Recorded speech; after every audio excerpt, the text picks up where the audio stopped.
Listen now of a time long past when sorcery thrived and wild adventure was forever in the offing.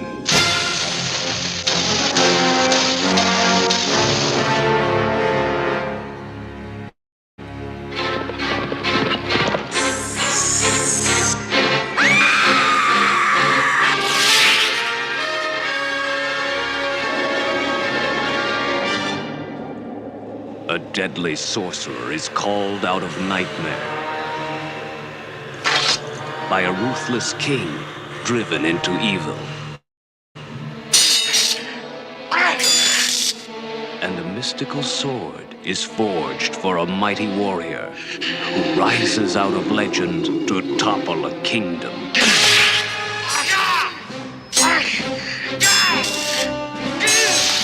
The Sword and the Sorcerer. Yes, everybody, hello, and welcome.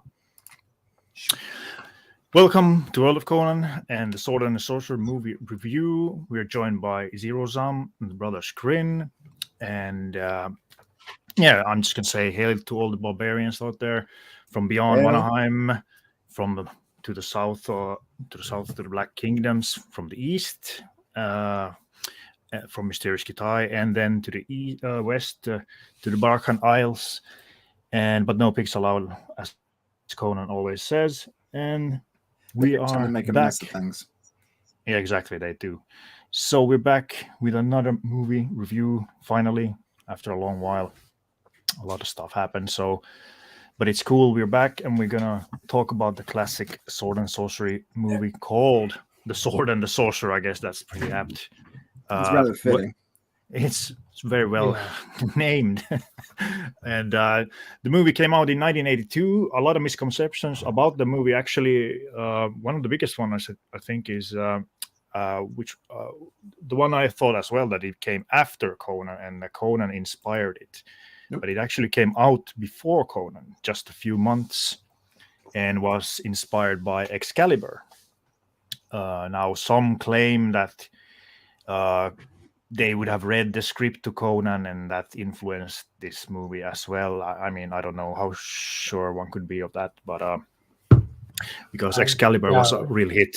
Yeah, it was a real hit, the Excalibur. And this movie actually made, the budget is 4 million on this movie, and it made 39 point something million. 39.1 million, according to the box office I'm looking at here. Yeah, I mean, that's a really good turnaround, and which is weird that they didn't make a sequel, because Roger Corman is known for making sequels. Well, they did, but the less said about it, the better. Yeah, I mean, yeah, I know it came out like in 2012, I think. Mm-hmm. Yeah, no, I meant like in the 80s. That's what I didn't understand. Why did they make like 84 or 83? Why didn't they make a new one? That's because it even says at the end of the movie, look out for the next adventure. So that's a missed opportunity, in my opinion. I would really like to know why they didn't make immediately. Maybe they saw the returns on Conan the Destroyer and thought, maybe not. Yeah. Or they didn't hate us enough. I'm joking. I did not enjoy the movie. I'm just going to come out of the gate and say I didn't enjoy it. Ooh. I spent most of it confused and frustrated, but there were some might as well still do this stream. But on the other hand, thanks. We're so glad to have you here. Yeah, so glad to have you over here. Now it's much easier. Come on.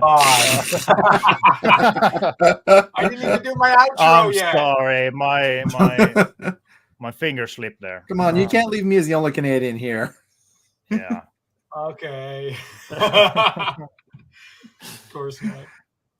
It's interesting you didn't like it, because it's I don't know. I mean, of course it's a B movie. You can't judge it for some what's funny is that I always like B movies. Yeah. I always like B movies and sword and sorcery flicks. So that's why I was a little I'm not enjoying it. That's so weird. This is the sort of thing I should enjoy. Yeah, that's strange. And like honestly, I've even seen some pretty bad B movies from France. Hey, all respect to France, but they're in some productions they're the king of B movies being bad, and I've enjoyed some of those. So, Right. Every offense to our ancestors' homeland, Zero, we got to trash in some occasionally. But Trust me, if there's anybody who knows exactly which buttons to press to trash the French, it's the French Canadians. mhm. And the French do not make good fantasy movies and sorcery movies in general, unless it's Asterix, Obelix, and Schtroumpf. But Yeah, that went down that well again. Nope. But that said, there were some interesting ideas in this film. Yeah, definitely. So go ahead. I'll even go as far as to say this is solid gold compared to what I reviewed for my video today. Oh yeah, the Dragonlance. I saw you did something regarding a very, very bad movie, in your opinion, the Dragonlance one.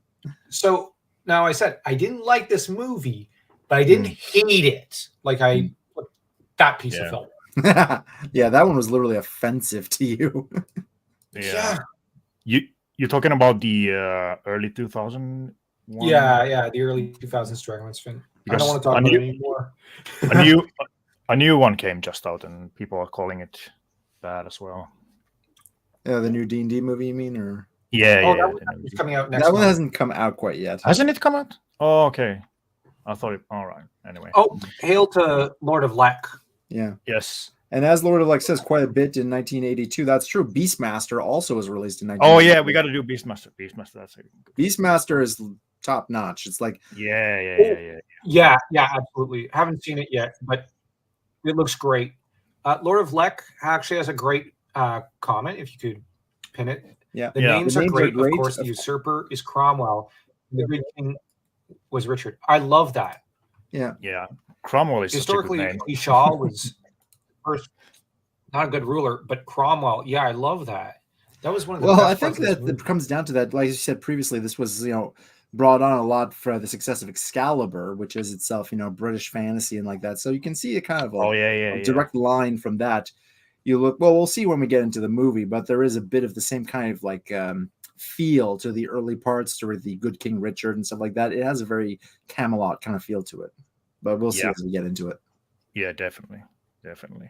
Cromwell, it's a great name. I gotta say, the bad guy basically stole the show. Richard Lynch is. Oh, he is great. He is great in this. Like, I will say that the guy who plays the lead, James, what is it, Lee Horsley? Yeah, Lee Horsley. He's pretty good too. He's got a good kind of like he's got that flail to him. Yeah, that roguish quality to him. I really liked him. I think we should start to get into the movie, but I'm just gonna say like it really had that classic pulp feel. Like it started with with the wizard, like summoning the wizard. It's full on Hour of the Dragon from the get-go. Yeah, I was just gonna say that. Like it's completely like Hour of the Dragon. Albert Pyun, the rest in peace, man. Oh yeah, rest in peace. Definitely read that story because that is like almost beat for beat the resurrection part, at least. Yeah, definitely.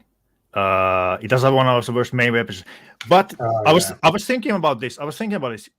To be fair, it is only used twice. Or in two scenes, like in the beginning and at the end, and it's not the main crux of the story, depending on it either. It's not the main crux. I mean, I think he did a really good choice. Imagine if he had used that all the way through the movie, like every enemy he would have been shooting. Yeah. That would have been bad. Like, although imagine how much of that is his own decision, and how much of that was budget. Oh yeah, that's true. Technical reasons. Maybe it was saved by the budget. But still, like that's a great that he didn't. Yeah.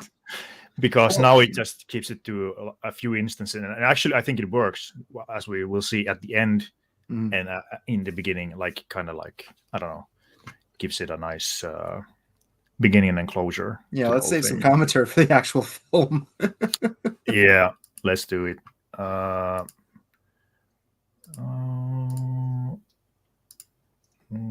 Let's go.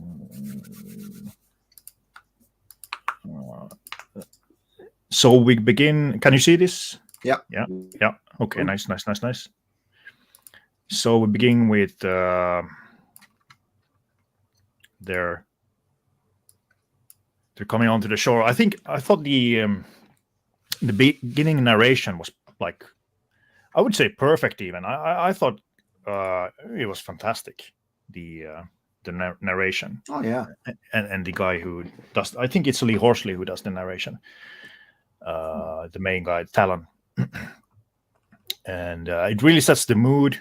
The classic coming out from the mist, coming to the island at the end of the world, looking for a powerful wizard to basically summon and get help to do some evil deed. I mean, it's all the classics, you could say. Yeah, and if he is like, what's the wizard's name? His full name is let's see, Zusha of Delos. Yeah, Delos is an island is a Greek island in the Aegean Sea. So who knows? Maybe they went all the way there to get him. Right. Yeah. There was. Yeah, I don't know how much it correlates to the actual world, or how they had thought about that, but yeah. It might just be that they looked in a history book and said, "Okay, this is a cool name. That. Yeah, that's it. But it's cool. Surprising how often that happens with fantasy writers. Yeah, that's true. I mean, obviously, they take a lot of influence from history. History and all the classics, mythologies and stuff like that. Anyway, we get to the Tomb Island. The evil king, Titus Cromwell. He's got a great first name as well, Titus. That's a Roman emperor name as well there. And he's obviously kind of reluctant, or you kind of get that he's a bit, I don't know, not scared, but maybe kind of like apprehensive. He doesn't really know what he's getting into, but he knows he needs it. Yeah, he obviously is full of what you would say, greed, wanting to conquer, power lust. Yeah, power lust, conquer. And I just gotta say, I thought he did a really, like I said earlier, did a really good job, Richard Lynch, in this role. I think he didn't like go over ham like a lot of. Especially in B movies, they go way over top like ham. And it's like you're just cringing all along. But I thought he's actually believable. Like he really nails the even when he's like talking to Zusha in this very scene, once they resurrect him, he's really got that, determined, looking him straight in the eye. I'm not gonna fuck with you, but you do not mess with me either. I'm the king here. Yeah, exactly.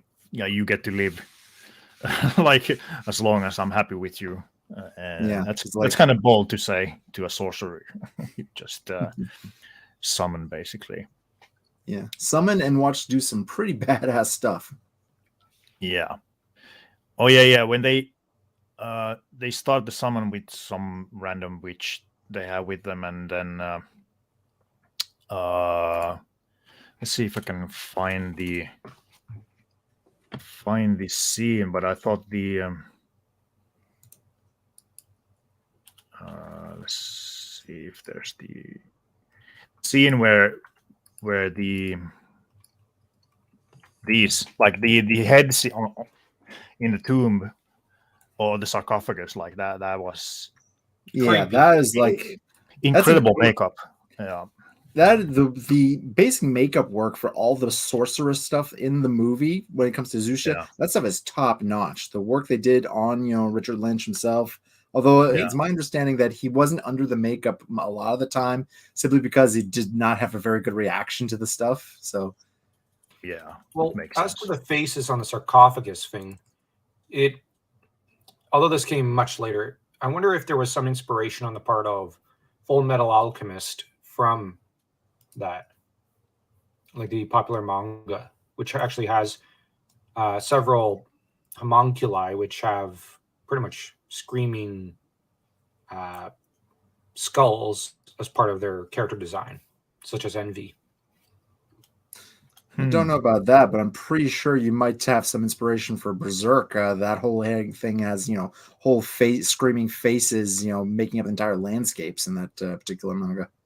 Oh, yeah. Yeah, during the eclipse and stuff like that, things get facey very, very quickly. It's interesting how many fantasy Japanese manga drew inspiration from the idea of the screaming skulls here and whatnot. Yeah. Yeah, I mean, look at that. That is some beautiful work right there. Yeah.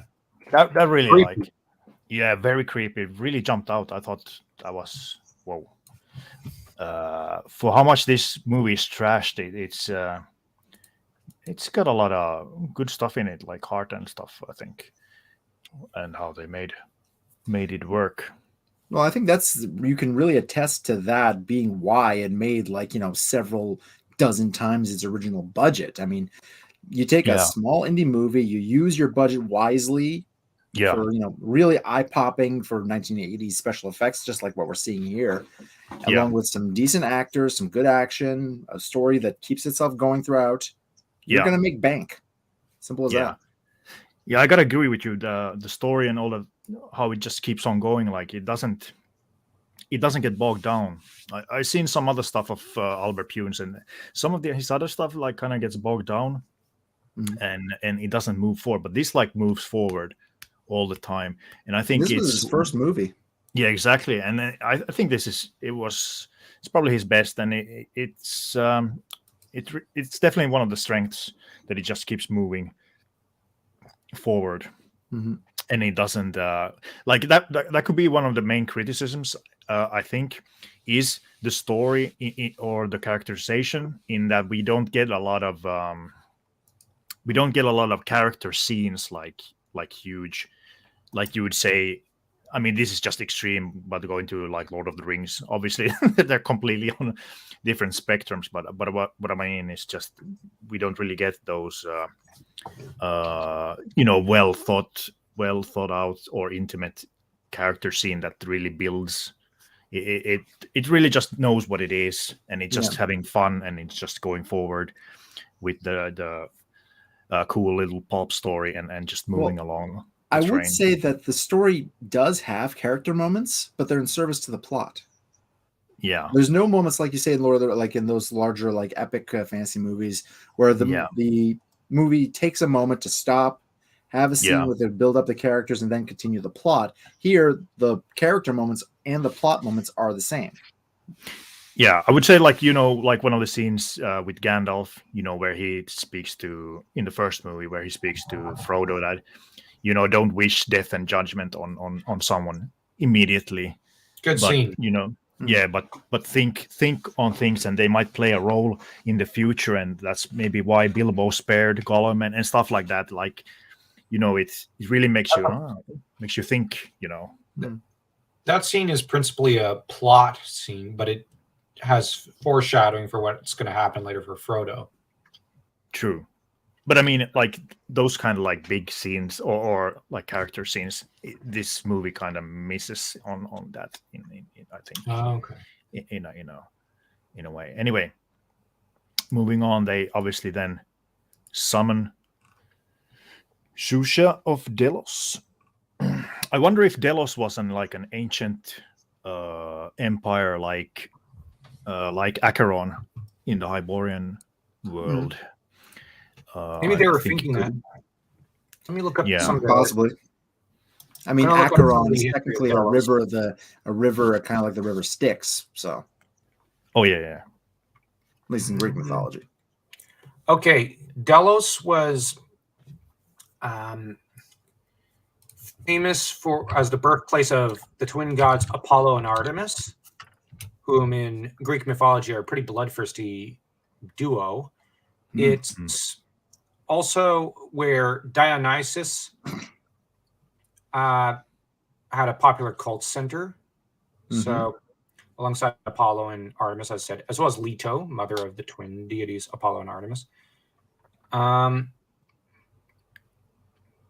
It's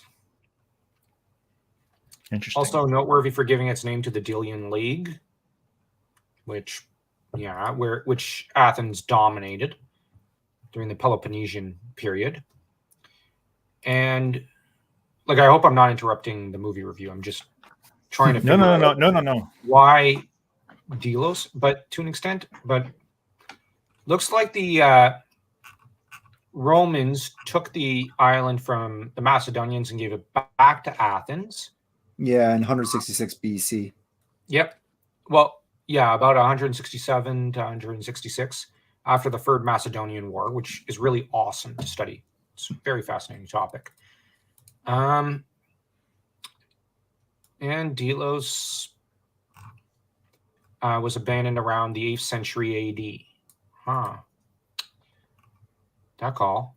Probably because of this asshole. Yeah. Current population. Oh, wow. There's a population in 2001, apparently, of 14 inhabitants. And since then, in 2011, there was 24 inhabitants. So Delos will rise again.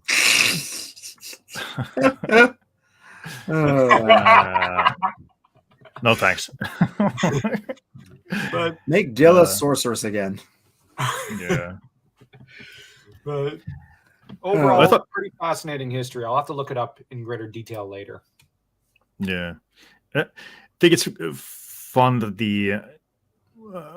when they, like in a classic way, when they start the summoning and stuff, the king is like, "Get on with it, witch."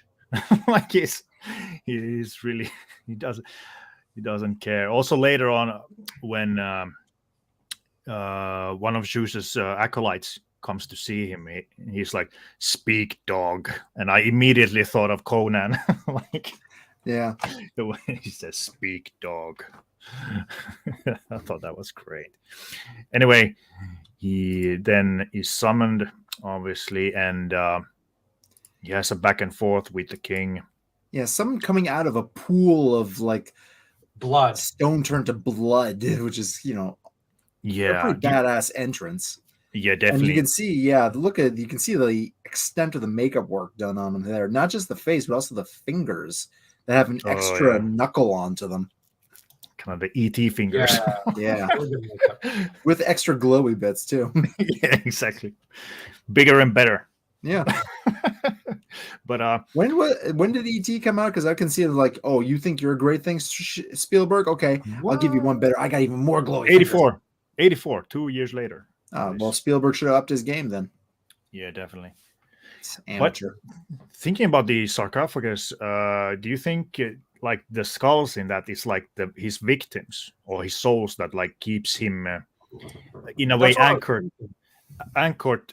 to the mortal realm in that he can be summoned back if ritual is done and the blood pools. Here's once a theory. Again. Yeah. Those are his victims, but their souls act as energy for his magic. Yeah. That's what I was thinking. Like, or he's such a powerful wizard that when he's brought back to life, he causes inanimate matter to be, filled with the life itself as well. Only, since it's unnatural, it's painful and screaming. Just makes all the faces that were carved into the sarcophagus come to life and start, howling in pain from their own unnatural existence. That's very true. I mean, pick your poison, whichever one is freaky enough for you. Yeah, I mean, they're all pretty cool story, if you want.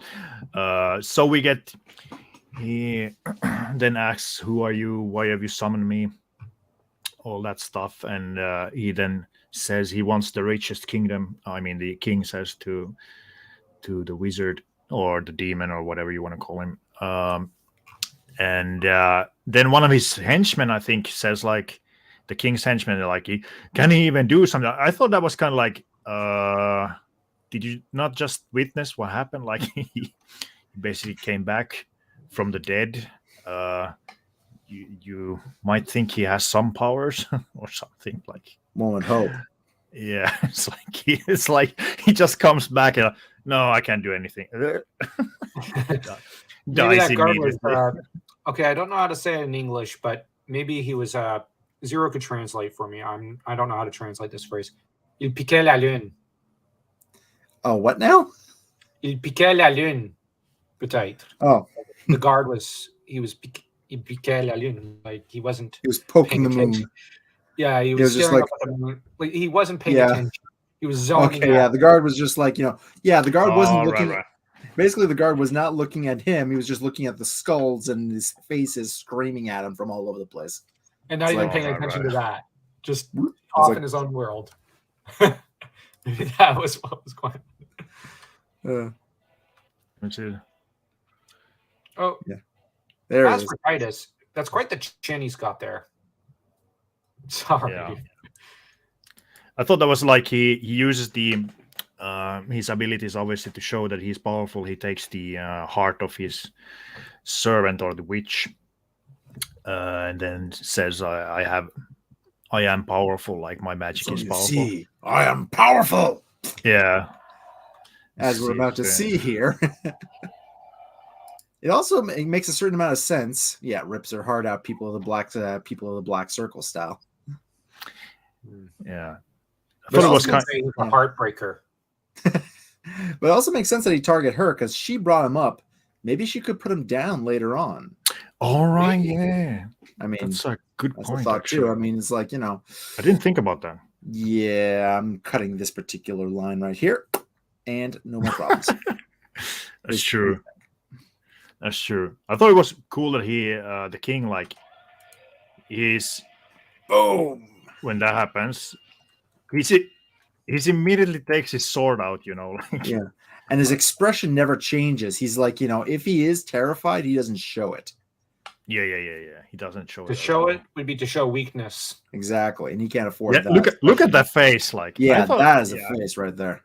I mean, he did. I think he did really well with the villain role in this. I wonder if he's. How did he not get cast as Ra's al Ghul at some point? No, I just mean he's got the eyebrows and he's got the strong chin. Like, maybe he's just not a Batman fan. Yeah, I know. Maybe for the 90s, we should have brought in Ra's al Ghul and just had him cast. I'd have loved to see him pull himself out of the Lazarus pit. Yeah. It would be a reference to this movie. There you go. Yeah, true. Sorry, I just like sword fights, so I'd want to see him sword fight Batman. Yeah. But this whole, like, the beginning, I thought they really nailed it. Like, immediately from the beginning, like, you are invested. At least I was, like, immediately I'm sucked into this. Okay, we are in a mysterious island. It's very it's a lot of mist. It's like horror and you're like, what's going on? Then you have this evil king who really plays the role very well, and then, like, I don't know, I think it sets the whole thing up very well, and what they said earlier also with the narration, like, in the mists of legend, here begins our tale, and stuff like that. I don't know, it's just now I'm gonna be the hater, but I'm gonna actually say I like this scene. No, I'm the hater on deck, and I'm going, I like this scene. Like, there's nothing to hate on. The beginning is not where, like I said, Dan and I did not have any complaints about the beginning because it is gripping. It takes some of the best ideas from Hour of the Dragon and takes it in a different direction. Like just in that prologue of Hour of the Dragon, it takes it in a different direction. More where with Zaltatun, it's more vague and in the background. Like it's slowly building that mood. Here, it's more overt, but in a good way. Yeah, it's more visceral.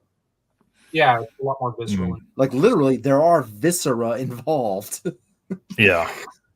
Also, Zaltatun, he had the upper hand immediately afterwards. His power levels are so high. Yeah, I would say his magic is so strong that they had no chance immediately.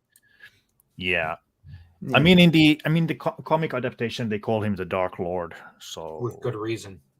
Yeah, he's probably the most powerful sorcerer to ever appear in a Conan tale. Yeah. Arguably. I would say he's on par with Thulsa Doom. I think there was something about Thulsa Doom that he would have been like he was alive during the early ages when demons were roaming the before Volusia and stuff like that. He was powerful enough to inspire Skeletor, so yeah. Yeah. But anyway, we get this great beginning, and then we are transported to. I like the castle. Goatman. To King Richard and the kingdom of Edon, city of Edon as well. Edon, as in Eden, Edenic. Nice right. Yeah. That's true. I will say this: things like that are very on the nose, but they really put you in the right. Immediately put in the back of your head. Okay, this is the good guy place. It has the good guy name. You don't really have to think about it too much, but you get the point right away, so it can just breeze through. I didn't even think of it. Well, you never do when you're watching it. It's only when you're doing a bunch of nerdy over-analyzing like we're doing that you start thinking about this stuff. I was just thinking that was a cool fantasy name. Hell, I reviewed this movie months ago, and I didn't even notice that. So. Oh, right. Oh, yeah, your review, I watched it. It was great. Fantastic. Thank you very much. I didn't know you did a review. I'll have to go and leave a like. It was around the time when the Albert Pyun died, rest in peace, and the director of this film. And I had been meaning to get to this movie to do like a quick review of it or something like that, and I just never got around to it. And then I figured, well, if I'm gonna do it, it's gonna be now. Let's face facts. There's really no better time. Yeah. And let's say this is one of my top 3 '80s sword and sorcery movies. And as it turns out, all 3 of my top 3 are from 1982. It's this one, Conan the Barbarian, and Beastmaster. Yeah, I knew it. Beastmaster. 1982 was a watershed year.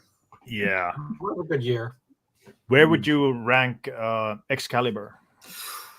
Oh, Excalibur is like one of the top fantasy movies. Yeah. Yeah. Have you seen it, Joe, by the way? Yeah. I had I didn't enjoy that one either. But you're the odd man. You will not find the Grail.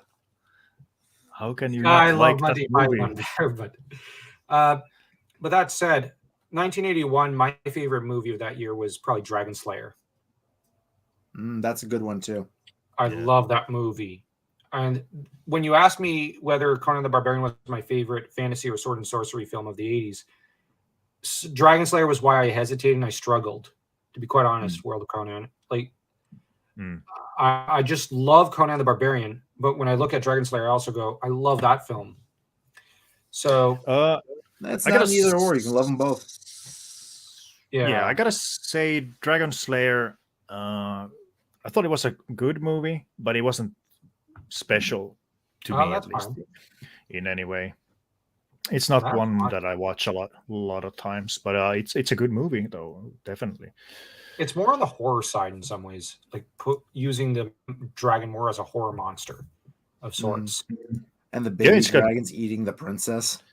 Yeah, it's got good effects. It's very much almost an early example of a deconstruction of the standard fairy tale story in many ways.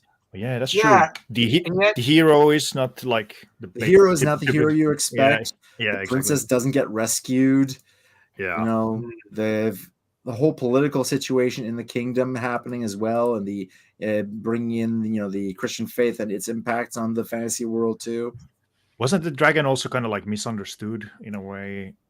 In a way, but extremely dangerous fire-breathing monster. So that eats people. I always looked at it as dragon evil, and I like the ending because the hero rides off with the fair lady, and we have basically the kingdom to fend for itself, and it's going the way of Christianity. Like I just like the ending overall. I love the dragon being brought down.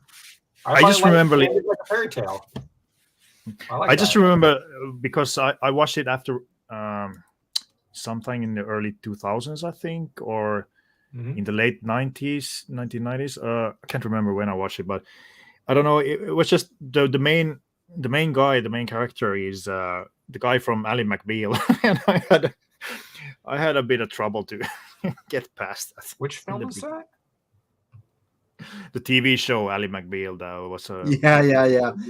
ridiculous. The lead from Dragon Slayer was he was the character in that. bumbling idiot on a TV show. He was also the villain sidekick in Ghostbusters 2. Really?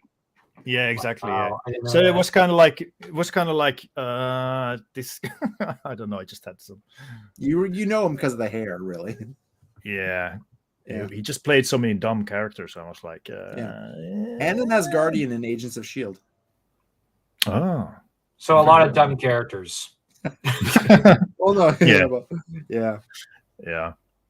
Lord of Flex says Dragon Slayer was fun. The Dragon Scale Shield, good comic adaptation from Marvel too. Oh really? There's a comic adaptation. I'll have to review that. Evidently, I read the novel version. The novel's amazing. Of Dragon Slayer, you mean? Yeah. The novel is really well written. Oh, and the novel tries to reframe the movie more in a traditional fantasy way. So, which was pretty interesting. Oh, that's cool. Yeah, there's actually. Did you know this, Zero? There's a novel of this as well. Oh yeah, Sword and the Sorcerer. Yeah, I've heard. Okay, I have got to read that because I've got some questions about some of the plot points in the movie. I think a novel would answer them. I read some reviews that it was pretty good. The book. I don't know. It could be. Yeah. Meanwhile, back in this movie. Yeah. No, it was. No, I meant the Sword and Sorcerer movie. This had a novel as well. But anyway, we get. They're basically talking about. Holy cow! Sorry. That's pretty expensive. We're talking about holy cows. Holy cows. Sorry about that. No, but he's basically saying he has like premonition or that he's feeling dread or having dreams of dread that something bad is going to happen, basically. Nice to nod. Yeah. But like the narration says that it's actually already underway. Yeah, the news just hasn't reached them. Yeah, the capital. Yeah. And another reference pretty much to Hour of the Dragon, this plague that Zushia unleashes ahead of Cromwell's armies is very much what happens in the media during after Zaltotan is released, allowing the conspirators to take control of that country. Oh yeah. True. I mean, they really read that story. I mean, Zushia is almost at this point almost one for one Zaltotan. It's just it changes as the story continues. It's not a 1-for-1 Xerox here, but there are definitely at least somebody who wrote the script had some inspiration from Conan and Hour of the Dragon specifically. Yeah, definitely. And obviously liked the book and did a better. I don't want to say, but a better imitation of sorts than Conan the Liberator, for example. Mm-hmm. But I mean, that's a great thing that they took inspiration from such a good story and good source material instead of like maybe nowadays when you take from some really bad stories and stuff that gets made. So I don't know. I think it's pretty good. I mean, they could have done it poorly too, but in this case, it works because also the makeup effects on the corpses and the people dying of disease and plague, and seeing the spots on them and the lesions growing on them as they die. Yeah. Well, I do agree with you, World of Conan. If you're going to be inspired by something, it better be inspired by a good story. Yeah, that's what I mean. I mean, this is the better stuff to be inspired from. And also, I think it's really good that that's one way they can also hide the budget they used to play, and they show like aftermath of the battle. I didn't like a battle is cool to see and watch, definitely, but in a way this works in this movie like much better that they show just the aftermath, because you get like that creepy it gives a sense of inevitability because you never saw anybody fighting back. Exactly. And also the implication that they were either in such poor health that they couldn't fight back, or they never even got to the battlefield, and this is just what's left of them after the disease cut a swath through them. I like that idea. But Lord of Lek says something really interesting. Movies are so less today without practical effects and sets. This looks real and it looks awesome. Yeah. I gotta agree. Like, imagine if this was done today, it would probably be spend time, extra time showing the army falling down as they see, like, little veins growing on their skin and stuff like that. And it might look cool, but it wouldn't have the same visceral impact of just having everybody dead. Yep. Yeah. I think also... going. The other problem is that people think of as movie battles today are nothing like the actual events. That's also quite true. Yeah, and also I think one of the big problems, as I watched the trailer for the sequel to this that came out way too late in the 2012. The problem exactly is what a lot of cheap movies, or should we say B movies, or even lower C grade movies, is that they will rely heavily upon digital effects and digital backgrounds, and because they don't have the money, it shows so much more easily the how bad it looks, like how bad the sets are, how bad how little the budget is. But here they had to do like practical stuff, and they had to practical sets and all that, so it gives that real authenticity, which you can't get with the digital effects, like especially if they're poor. I mean, people complain, from like $100 million movies or $200 million, and they say, "Oh man, the effects look completely crap," and sometimes they do. So imagine someone with like 4 million budget or 10 million, like they can't. Okay, I'm going to correct you, Conan. All those $200 million movies today look like crap with their digital effects. Well, yeah. Well, the main problem there is that the proliferation of projects at that budget level has resulted in, those people who are really, really good at digital effects being spread out so thin that they can't do their best work. And for everything else, there's the B teams.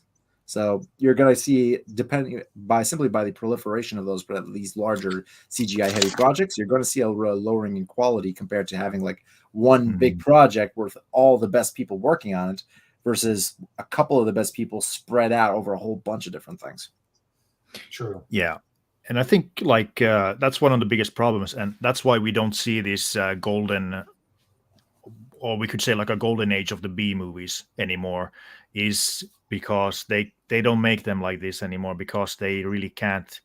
I guess it's too expensive, or they just want to rely on the digital effects, which makes them look really horrible, like really bad. And we don't really get these kind of movies the anymore. B movie has kind of survived. Do tell.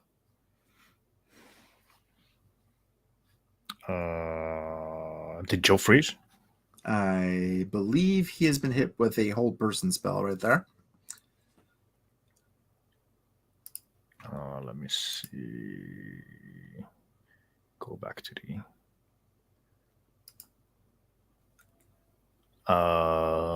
Joe, can you hear us? He's gone.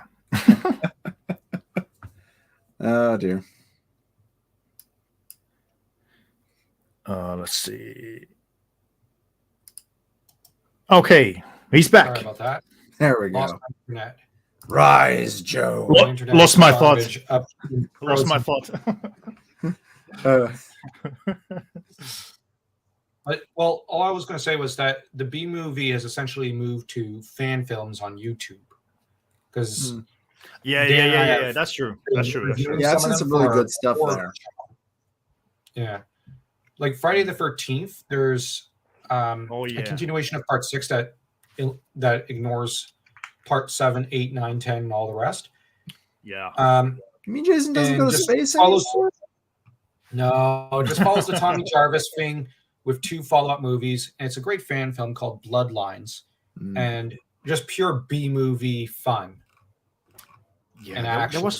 I can't remember what it was, but yeah, I watched a fan-made film, and I was like, "Oh man, this is so good!" Like I really enjoyed it. I can't remember what it was. Yeah, but you're true. You're correct. The B movies the fan movies are really taking over, becoming better and better. Yeah. I like the Star Wars one, the Last Padawan 2. I haven't seen it. That was pretty high budget, pretty well done. I mean, so like the first one even, though it was much smaller in scale, but the second one was pretty good. Now, real quick, Lord of Lek's comment right there, I really like that. With a filming budget around 30 million, we'll end up looking better than any Marvel movie in the past 5 years, I bet. Oh, absolutely. Possibly. Depends on where they put that 30 mil. Yeah. Like, focus on the plot and on the, like, if they were to make take Zushia, like a villain like him, and put him in against Red Sonja of sorts, like this kind of character against her, I think that would be pretty interesting. And they do have one from the comics, Kulan Gath, who's pretty much, exactly this kind of absolute evil bastard sorcerer kind of thing. Oh, I haven't gotten that far in Red Sonja. He shows up a bunch of times. Okay, cool. I'll have to read ahead. Yeah. That's true. The Red Sonja had a really good sets. That was one of the best parts of that movie. The sets were great.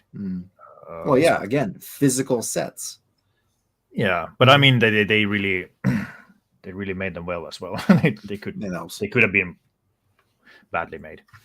I mean, that's kind of like how James Cameron jumped up. He made really great sets for, what was that movie? Was it Galaxy of Terror? No, not Galaxy of, or something. Galaxy I don't know. Terror was a Corman film. Yeah, something along those. Then he got to the alien stuff later on, but he made Terminator and stuff. But yeah, how can you ignore Jason in Space? I know. I haven't yet seen that one. I don't know why.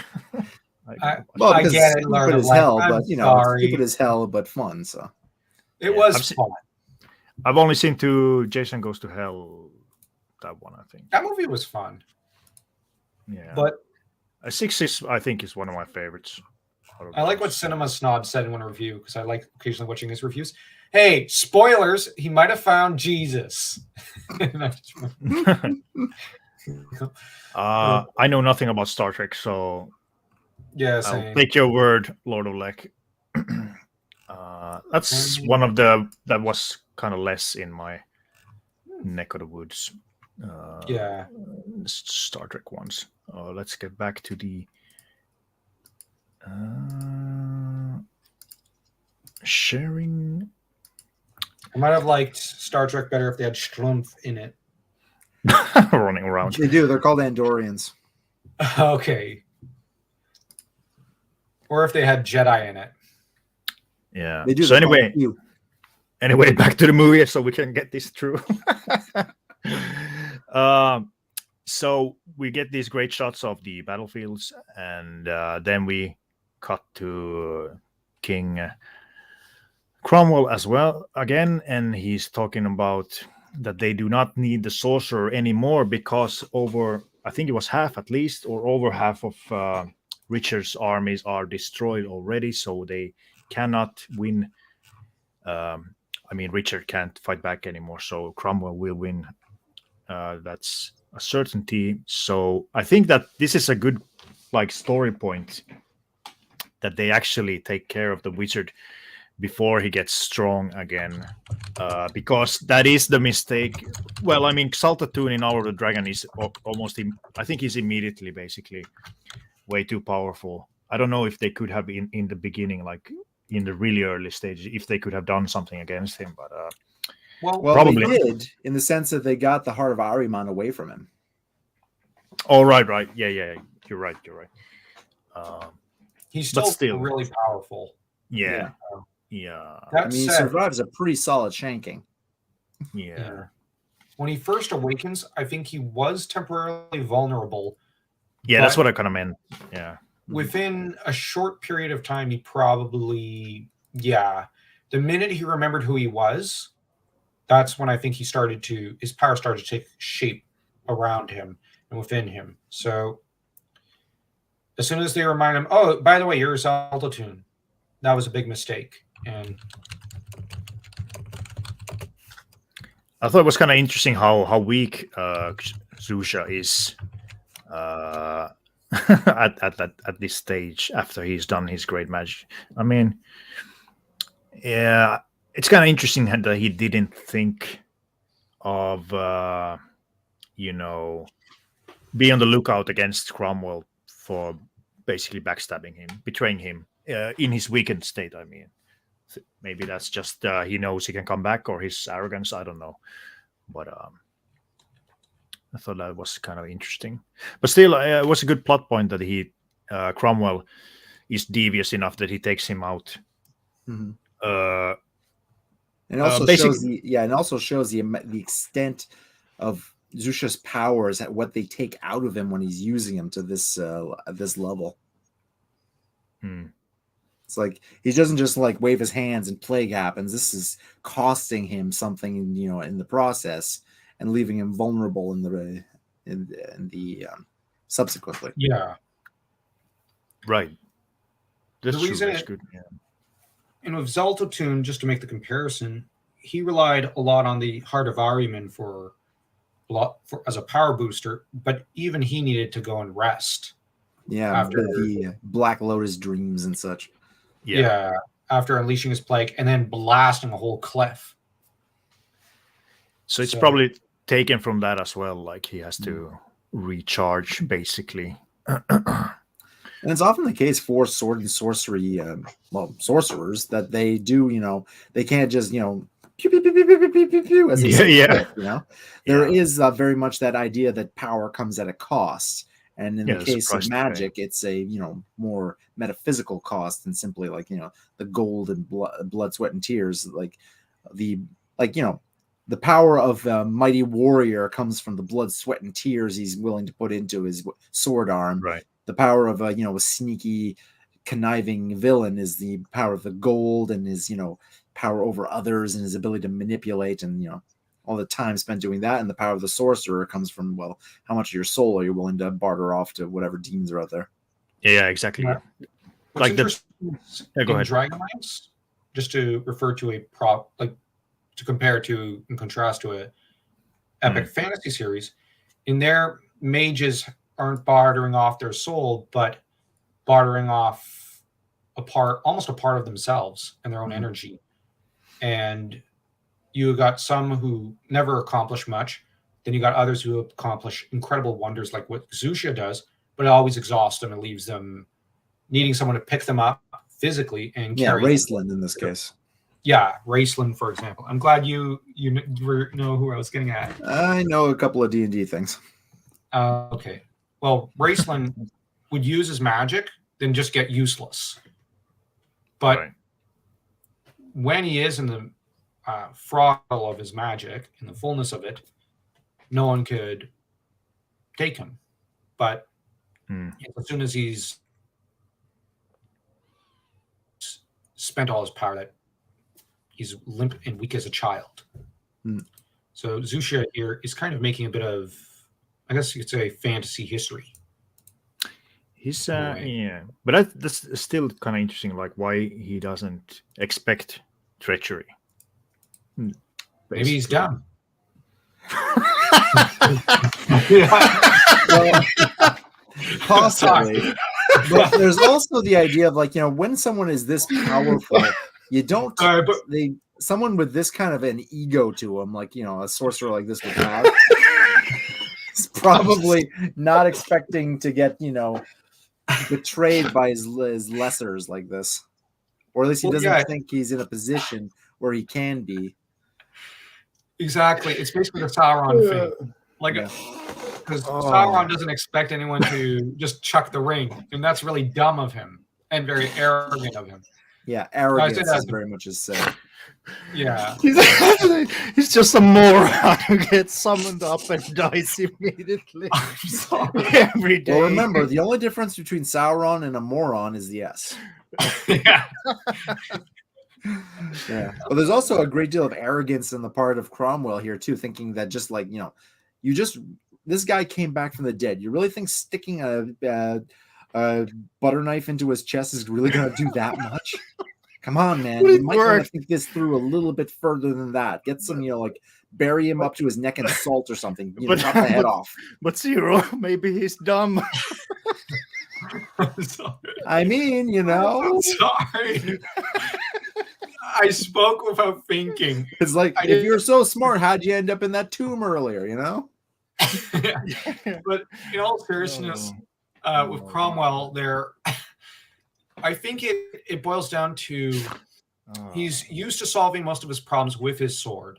And he's thinking in terms of a mere mortal, in a way. Like, all right, so I'm going to take my sword and I'm going to cut him down to size. But the other thing is, he doesn't really have any other solutions to his Zusha-shaped problem. And he's tackling it like he solves everything else. The trouble is, it doesn't work out great for him, and it obviously wasn't going to. Yeah. So, like Zusha may have exhausted most of his power right now. Yeah. Yeah, it's like Zusha may have exhausted most of his power right now, but he's not powerless. Far from it. Maybe they're both just dumb.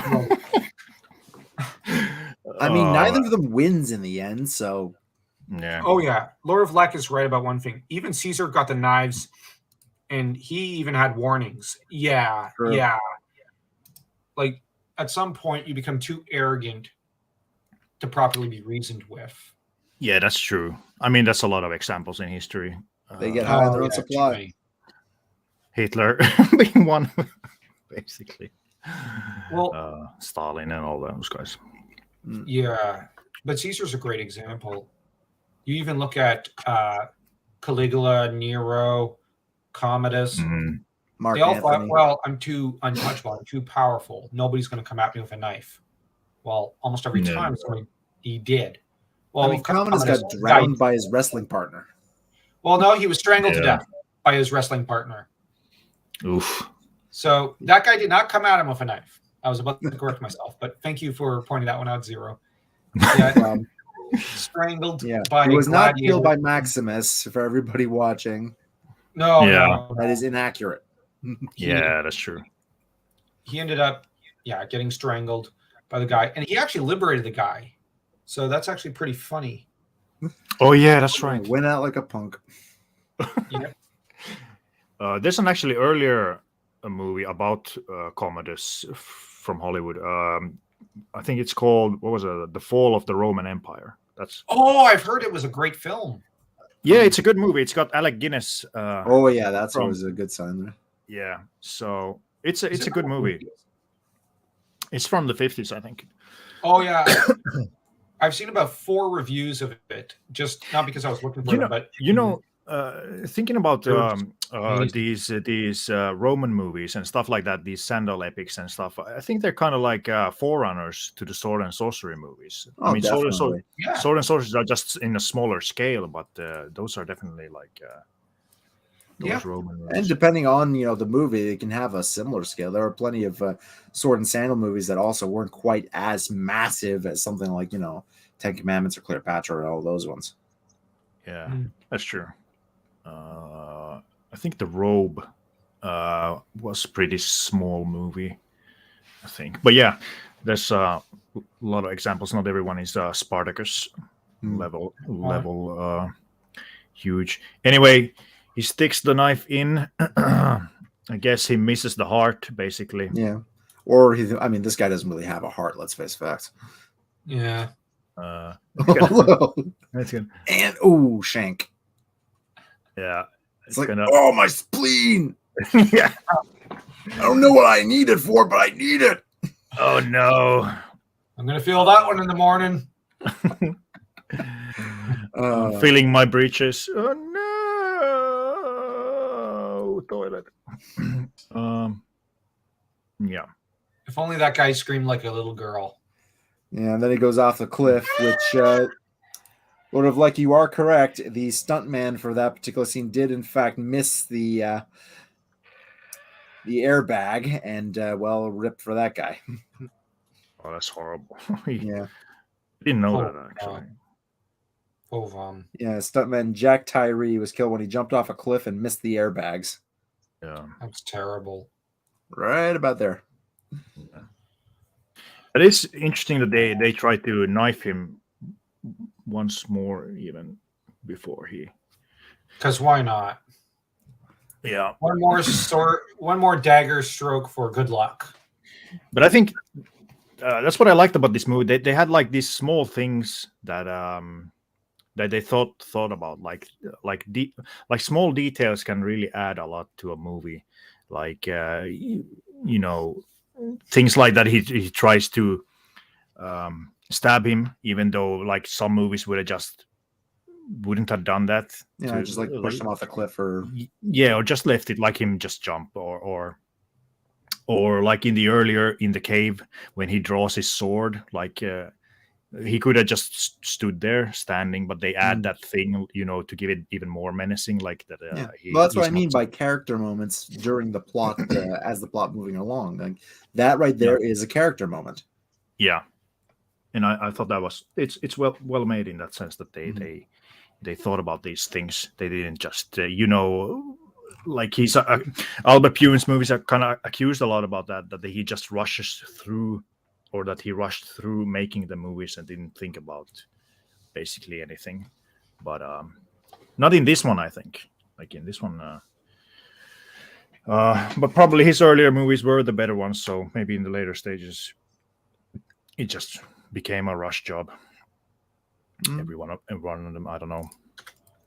Anyway, so we then get to, they're talking about taking the kingdom, I guess, here. Yeah.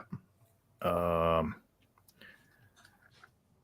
right, this is the he's getting a little sit rep there, and it's not looking good. Yeah, it's not looking good. His son comes in, and here is where you can see that he's got the plague.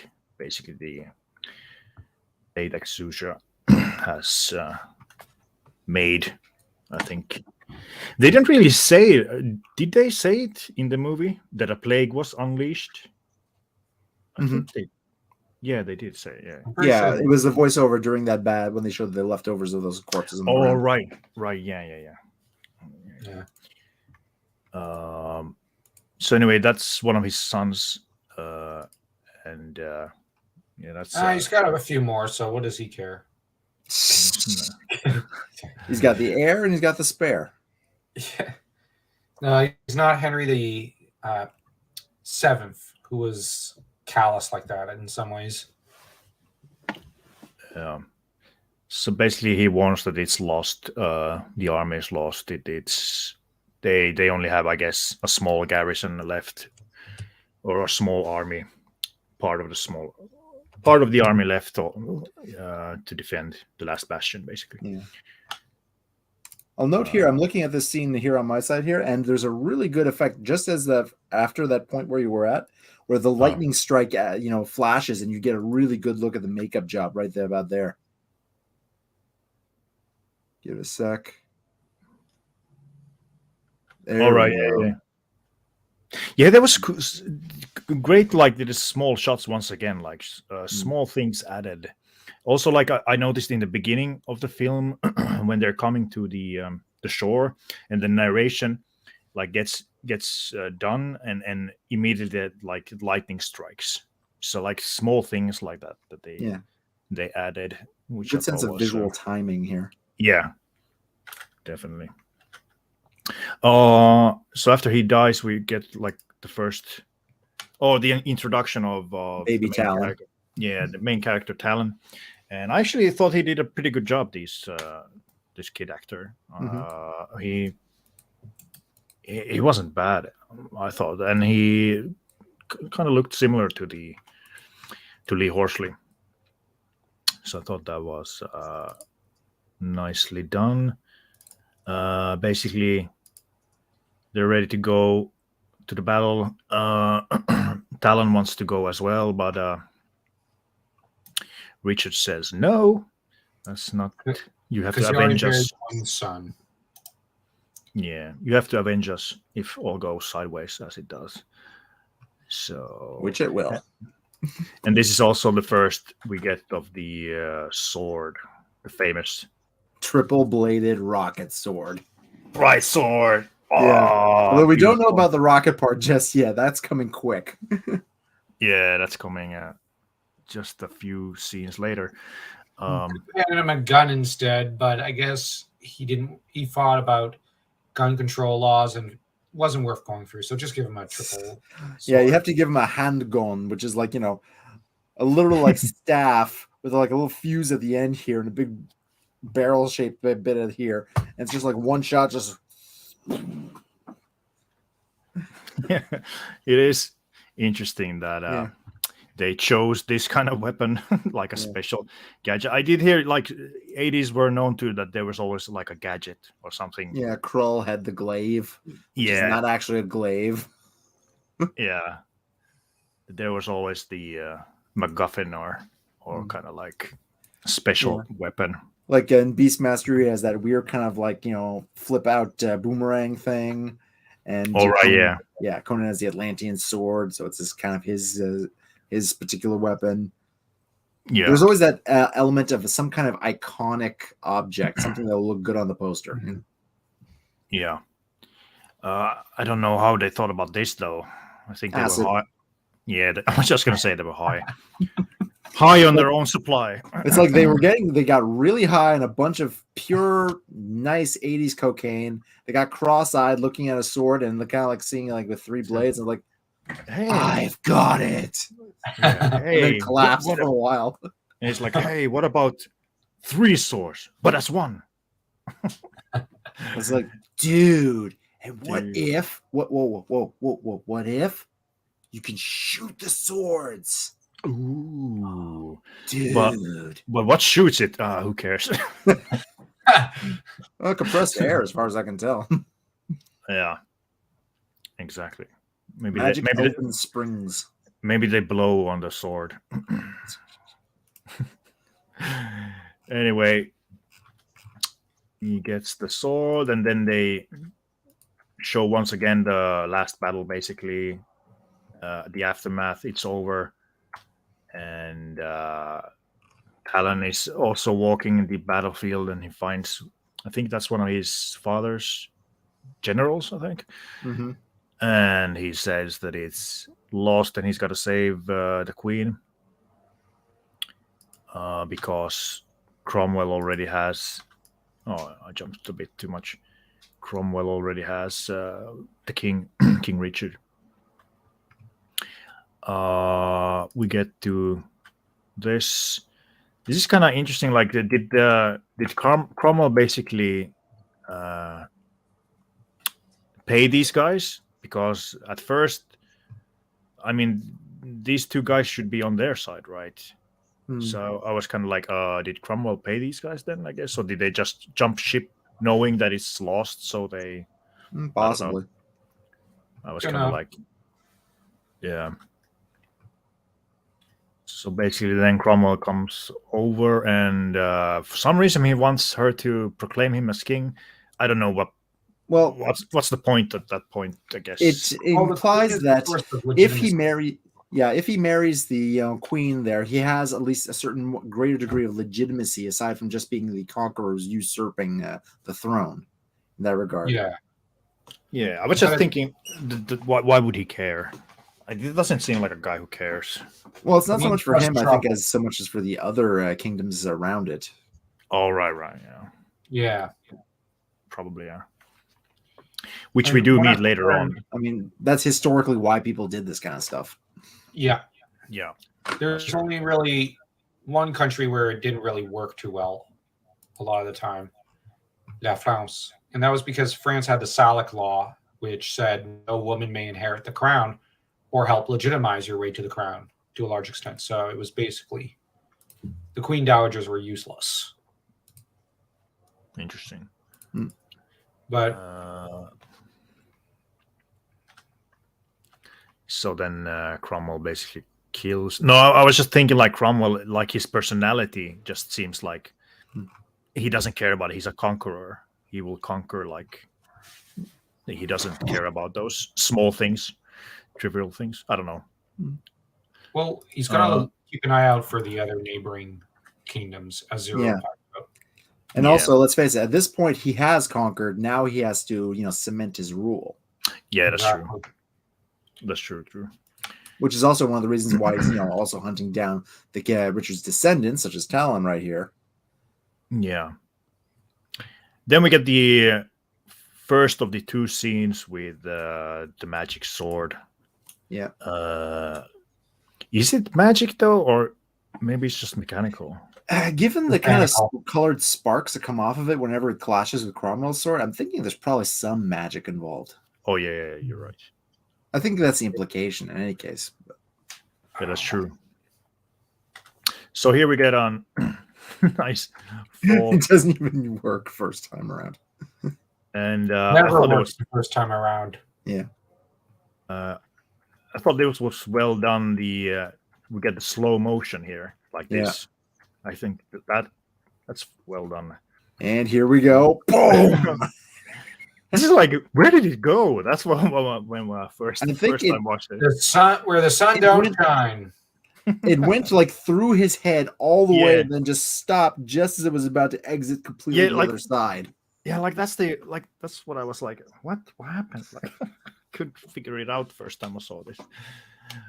So it must have gone like through, like like. Oh yeah, it did. It got stuck on the end of his helmet there. Yeah, and this is kind of interesting. The guy shoots his hand. Wouldn't you? Yeah, I mean, the enemy cannot shoot a sword if you disable his hand.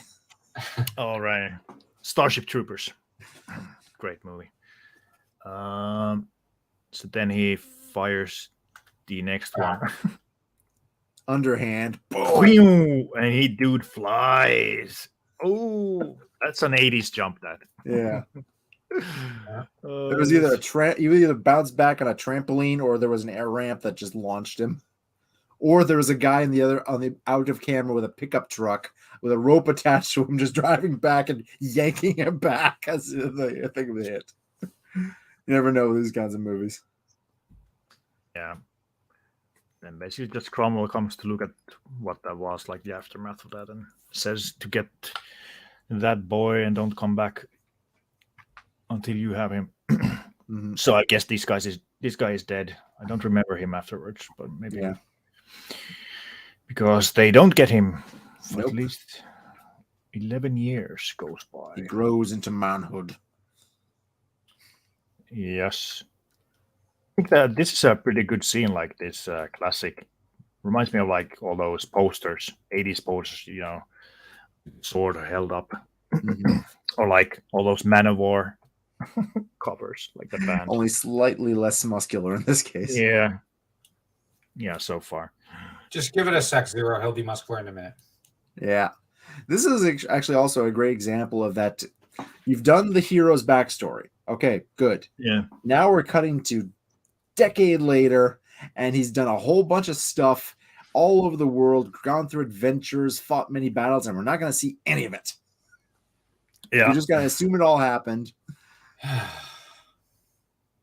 Which it works in that same kind of pulp thing. Like Conan's first adventure we see is not the first adventure he's ever been on.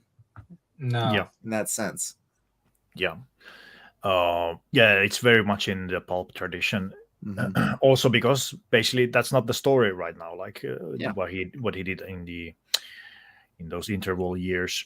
But I think I really like this one. Like it's like a beginning, and it really shifts here, and we are introduced to the grown-up Talon. I thought it was really well done. Yeah.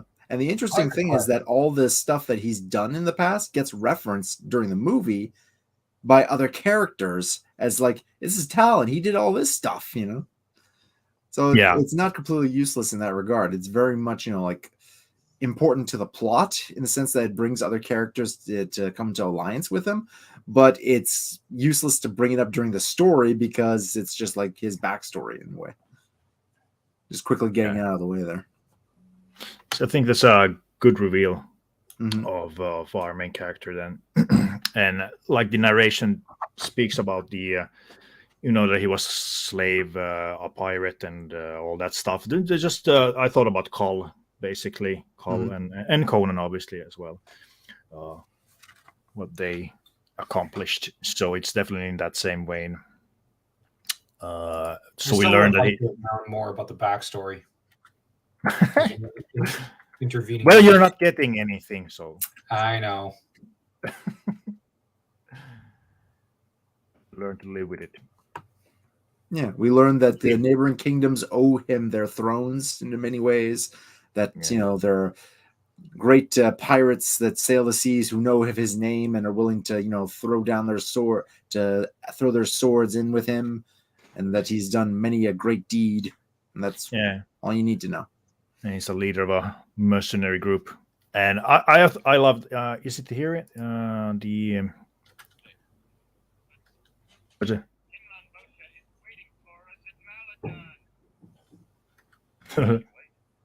I thought he could wait. And I thought it was it. He's like, "All right, go boys. We're going over to."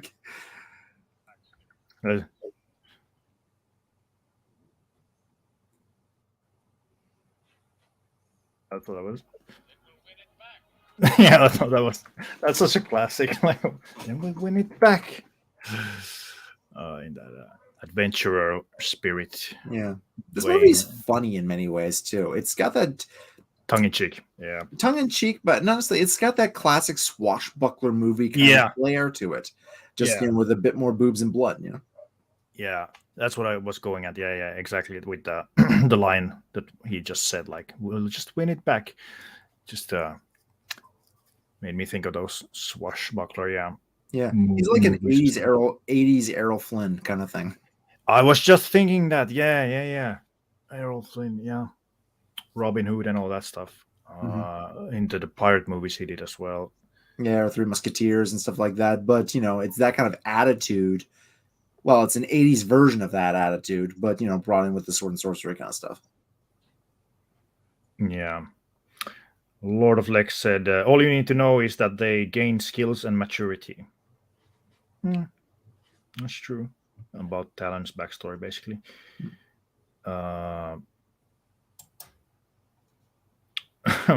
It's funny, his earlier comment was, it would just be so unwieldy to actually use, but it might be cool for 10-year-olds. Yeah. It is an interesting, like what... Well, they were high on their own supply, but the sword, like it's maybe a bit too juvenile, so it's kind of. I mean, it wouldn't be the first time an R-rated movie had a toy line, Yeah, they made toys for RoboCop and Terminator. Oh yeah. That's true. Oh yeah. So, imagine you got that RoboCop toy with the Ed 209 and then the guy who's dead on the desk, like bullet holes. Yeah, mommy, I want the bullet holes guy. Or the melting Emil action figure. Oh press man, the button and it goes. Dude, that creeped me out when I was younger. Like that was a horrible scene. It really is creepy. All right, yeah. Here's the acolyte at the same time. That's what I mean. Like it moves along all the time, like really fast, and he basically goes to report to Zushia, his hideout where he's been hiding for the last 11 years, I think. It's now been, and here getting high on his own supply. Yeah. And this is such a cool shot, and all this. It is a cool shot. This set and all this is fantastic. Everything to do with Zusha is just badass as hell. I mean, look at this. This is like a Frank Frazetta painting right there. Yeah, this looks like a metal album cover. Definitely, this is real cool stuff, and also like the. Looks like the sort of throne Sauron would have. So like how it like the camera moves like forward and shows this. Yeah, and then yeah. Witch be gone. I've been summoned. I like that they don't take no F about from these witches. They're just like, get out of here. Bros before witches. I've been summoned. Like, get away.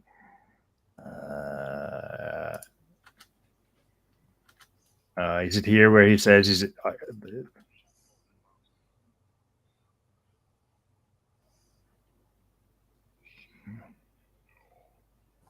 yeah. Oh, look at that look.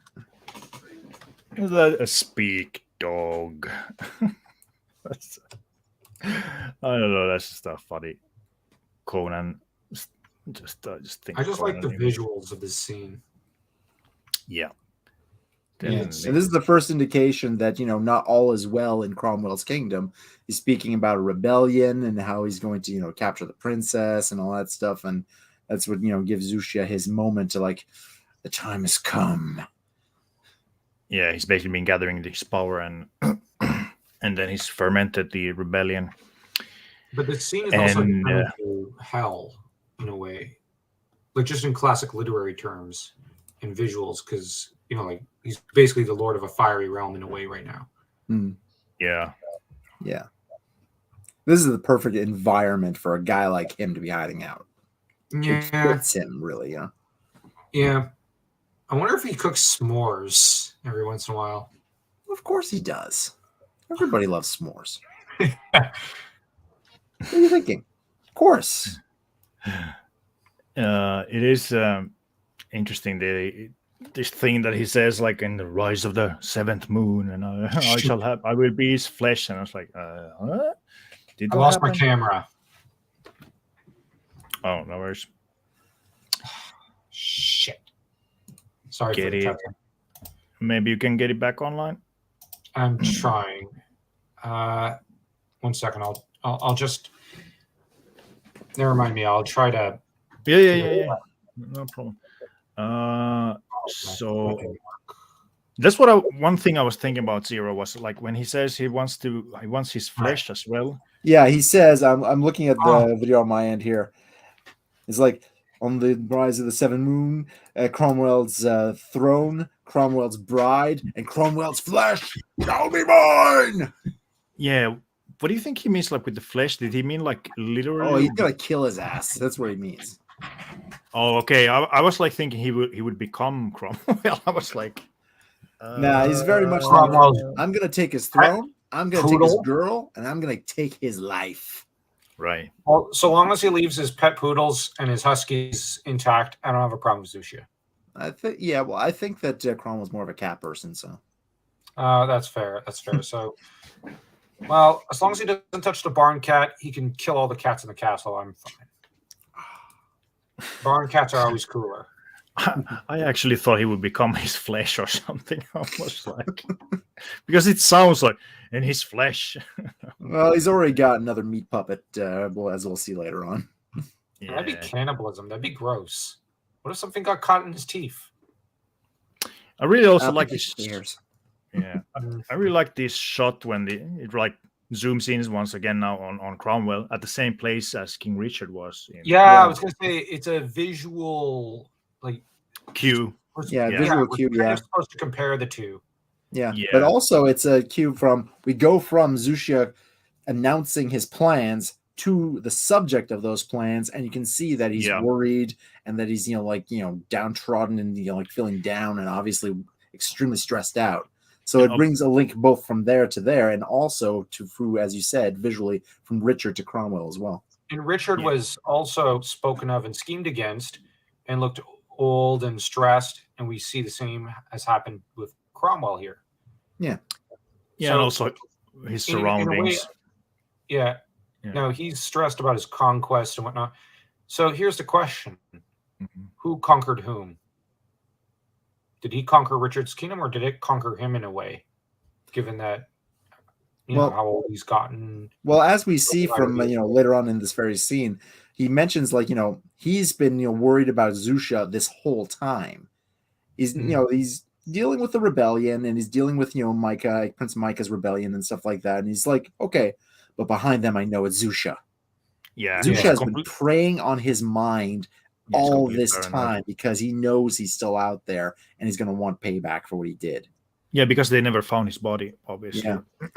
It's like, imagine 11 years of all your victories tasting like ashes in your mouth because of that. That's going to take its toll.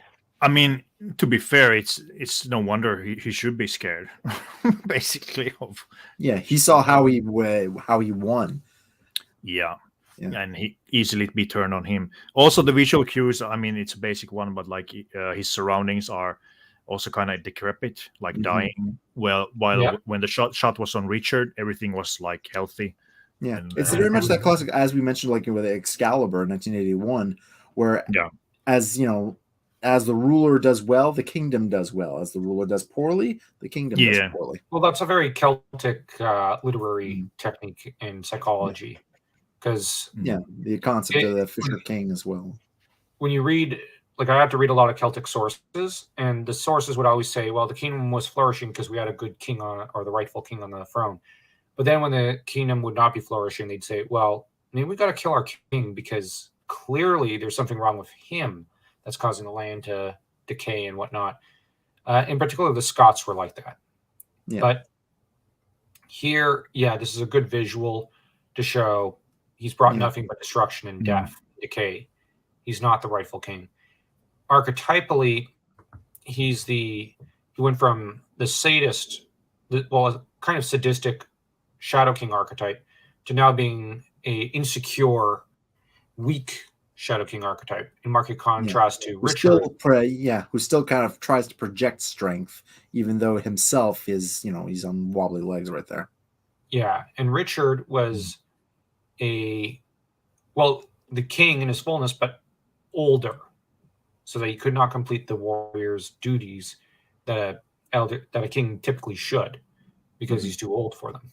But he is, however, almost more a magician king. So, like, I'm just saying they're mirrors images of each other in a way, but Richard's the good one and the better one. And here we've got someone who wants to project strength but has none, as you said, Zero. Yeah. I mean, it's also like in history, it is if it's a bad king, the people will suffer. Everything will suffer if it's a despotic king. Like even if the king is doing well, like in his mind he's doing well. Like let's say Caligula, like he was doing for himself very well, but we're all doing well until we're not. Yeah, it didn't really seem like the. A good example, World of Conan. Good example.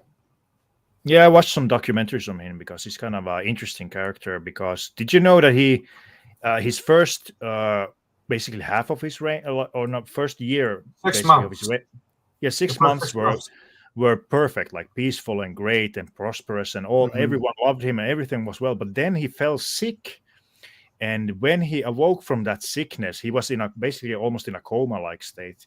But when he woke from that sickness, he was changed, and everyone said he was changed. So like something went wrong in his like soul or something. The same thing is said to have happened to Robespierre during the French Revolution. Oh, like he came down with a really, really bad fever, and left him like with something, and he just turned into a complete fanatic. Interesting. He was a seemingly reasonable, revolutionary at one point, but after that, things started going a little bit too head choppy, and Reign of Terror and all that. I think there is something there to that. I definitely think there. But yeah, go ahead.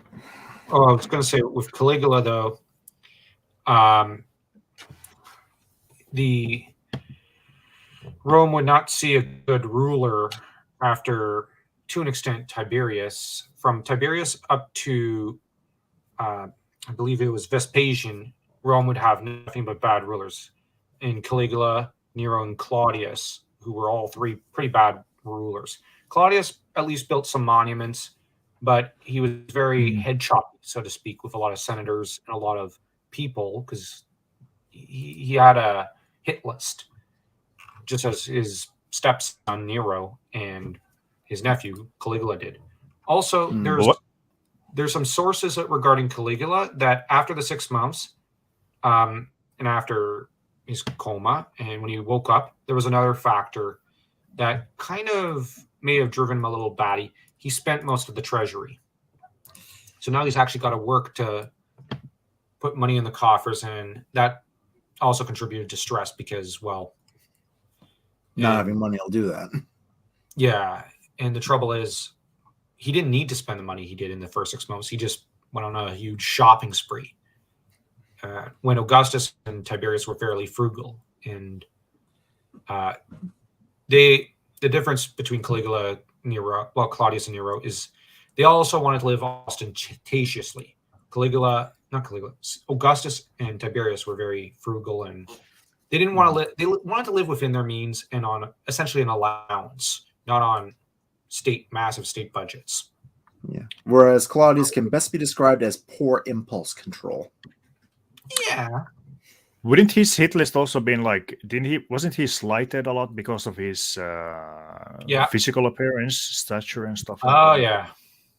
So he probably took out that frustration. But anyway, back to the movie. We're first with Susha saying what he's gonna do. Like the time is now. We get to Cromwell, but also we get introduced to this new character. That is I think he was Count Macelli. Count Macelli. Yeah, Count Macelli.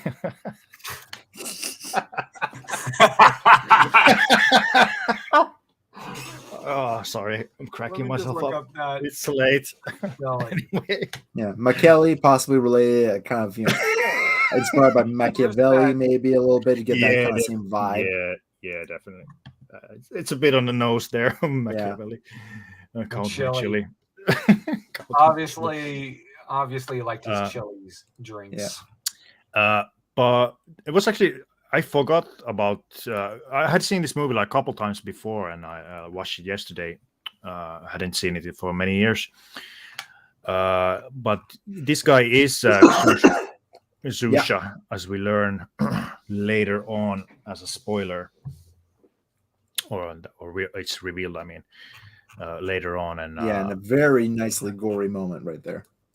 Yeah, but when we were talking about the visual cues and stuff like that, we go from Zusha, then we go to Cromwell, and then we go back to Zusha. He's coming and put into fruition his plan, basically. And given the level of trust between you two, Zusha got into this role fairly early on. Oh, yeah. So which means like even when he was probably still recovering from that stab wound, he was, worming his way into Cromwell's inner circle like this.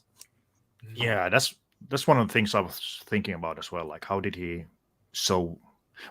magic, probably. Yeah, magic, obviously. But whether or not Machiavelli was a complete creation of Zusha, or whether he, body snatched this guy, that's the question we'll never get an answer to. Was there ever a real Count Machiavelli? The original. I thought he murdered the original and just took his place. That's what I was.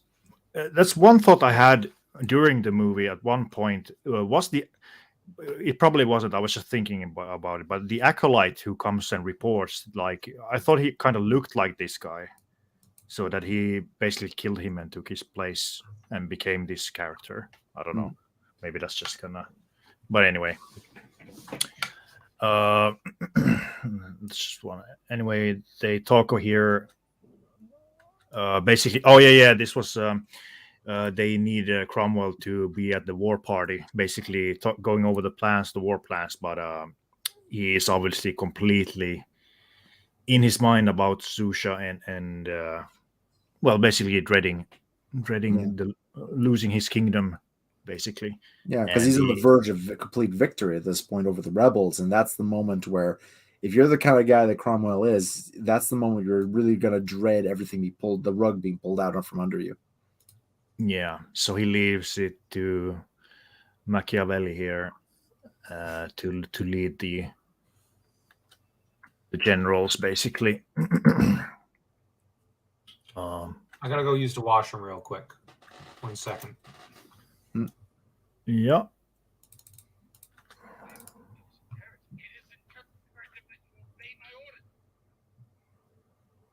Yeah. So at he's short with his people, and he's losing his grip. Basically, what that's telling. Basically, the guy needs to take a vacation. Yeah. Go to a spa day or something. Yeah. Well, what do evil dictators do for fun? Same thing as everybody else, in addition to torturing their enemies. They go to the torture rack and look at the fresh victims. Yeah. Roll around in piles of their people's money. Usual stuff, really. Really, the dictator is just like you or me. Just, Yeah, I actually saw there's a comic book about supposedly Hitler was on a vacation in England, and he's like driving just a bike, like he's driving on the bicycle. It's like, what the? I mean, the guy was a vegetarian and he liked dogs. I mean, nobody's 100% evil. Just in his case, mostly evil. Yeah. It was like in 1913 or something. I don't know. Oh yeah, that was probably before. Yeah, that was before World War One and everything else that turned him into a complete ass. Yeah, that's another one where they say the gas, not his own gas, but mustard gas. But the mustard gas. But he definitely got high on his own supply as well. Well, yeah, and the amphetamines. Lots and lots of amphetamines. Oh yeah, dude. I once looked up how many drugs he used. He used like 30 drugs per day, different drugs. Dude was insane. The guy who administered all these injections, they called him like the master injector of the Reich. Like his own personal Dr. Feelgood. Yeah, it's like uppers, downers, uppers, downers, screamers, laughers. Oh, it all started to make a lot more sense when you start to think that he's on meth and just running through everything. Yeah. Oh god. It's like, I mean, it's no wonder, and also those kind of drugs, like they take away your empathy. So what little you may have had at some point in your life. So that and the paranoia gets ramped up as hell too. Yeah. Which it kind of explains then fighting a war on two fronts, one of which is Soviet frickin' Russia in the winter. Yeah. It never ends well. Yeah, it's so weird because he really was into Napoleon and he knew about his terrible mistake of invading Russia. So yeah, he thought he had the technology to get through it this time. Yeah, it's also not helpful that he thought that Soviet communism was a Jewish plot, but he also thought that American liberalism and capitalism was also a Jewish plot. So basically, no matter which way the war was going to go, he was going to be declaring war on everybody anyway. So there was no way this ended anywhere in a position of power for this guy.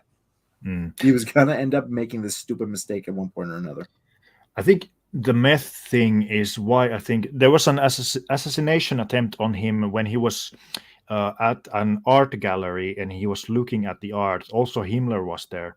And this German officer or soldier, I think he was an officer, was going to blow himself up with I don't think it was a grenade. It was a bomb, something with and anyway, so he had counted the time, like how long it should take for Hitler to go through all this, and he was going to go meet up with him, but Hitler went through the art gallery so fast that it threw off the time. Yeah, the fuses they didn't go off, the fuse hadn't gone all the way down, so he just went outside and he had to take the fuses off. So his meth definitely helped him in that in that regard. It's crazy he stuff. Had what? How many assassination attempts were there? Oh, there was a lot. There was one of the famous one was many. the Burgerbau Keller, where he gave those annual speeches. And the guy put the bomb down there, and this was once again he left. He went through his speech very quickly and left much earlier than he usually did in previous years, and that's what saved him once again. The bomb was on the podium, or beneath the podium, so he would have flown sky high. Because speaking of the Nazis and drugs, there was another thing. Himmler had received a bullet wound earlier in his life around inner thigh groin area, and he was addicted to painkillers, the opiates, and that has some serious effects on his ability to command the Luftwaffe. So there were actually standing orders not to take him out by the British, just to make sure that somebody more competent didn't take his place. Right. You mean Goering? Right. Goering, yeah. Yeah. I'm mixing him up. But basically the idea being that, the guy was like falling asleep during staff meetings because of the drugs. But wasn't that also like one of the reasons why they didn't take Hitler out, like the Allies? Basically, they saw how badly he was it's possible as well, yeah. Commanding the armies.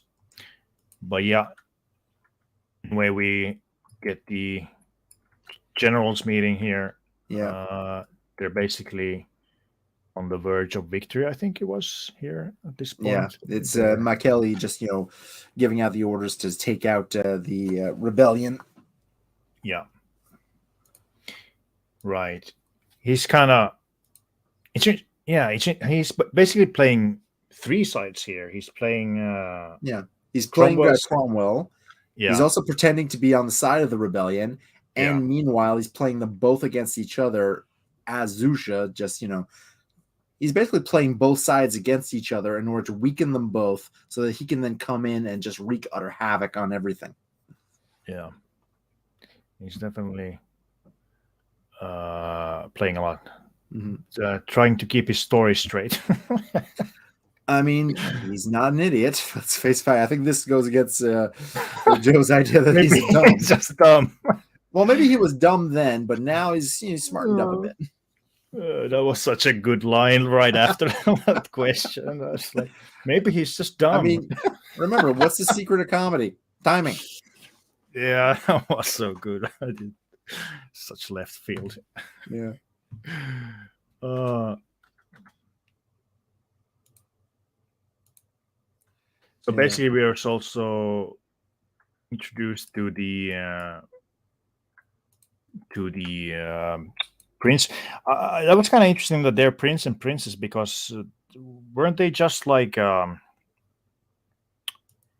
father was someone important in the King Richard's court, I think. But well, it might be a more honorary title. It's never quite clear on that regard. But I think they're close enough to prince and princess because they probably were the next in line. Now that everybody thinks that Talon is dead and Richard's line has been cleared out of the way, they would probably would be the next in line for the throne if the Cromwell hadn't usurped it. Yeah. So long as nobody knows that Talon is Talon, then yes, they are in line for the throne. If ever somebody were to actually bring up the fact in this movie that Talon is actually the rightful heir to Richard's throne, then they might have something to say about it. But he doesn't tell anyone. Only Cromwell. No one ever finds out except for Cromwell in the end as he's stabbing him in the guts. Yeah, that's a fantastic scene. And the scene that comes after where he's just completely goes, have fun with the crown, kid. I have stuff to do, like your sister. Yeah. I mean, commanding a kingdom is probably not the easiest. Yeah. I mean, that's Conan. Yeah.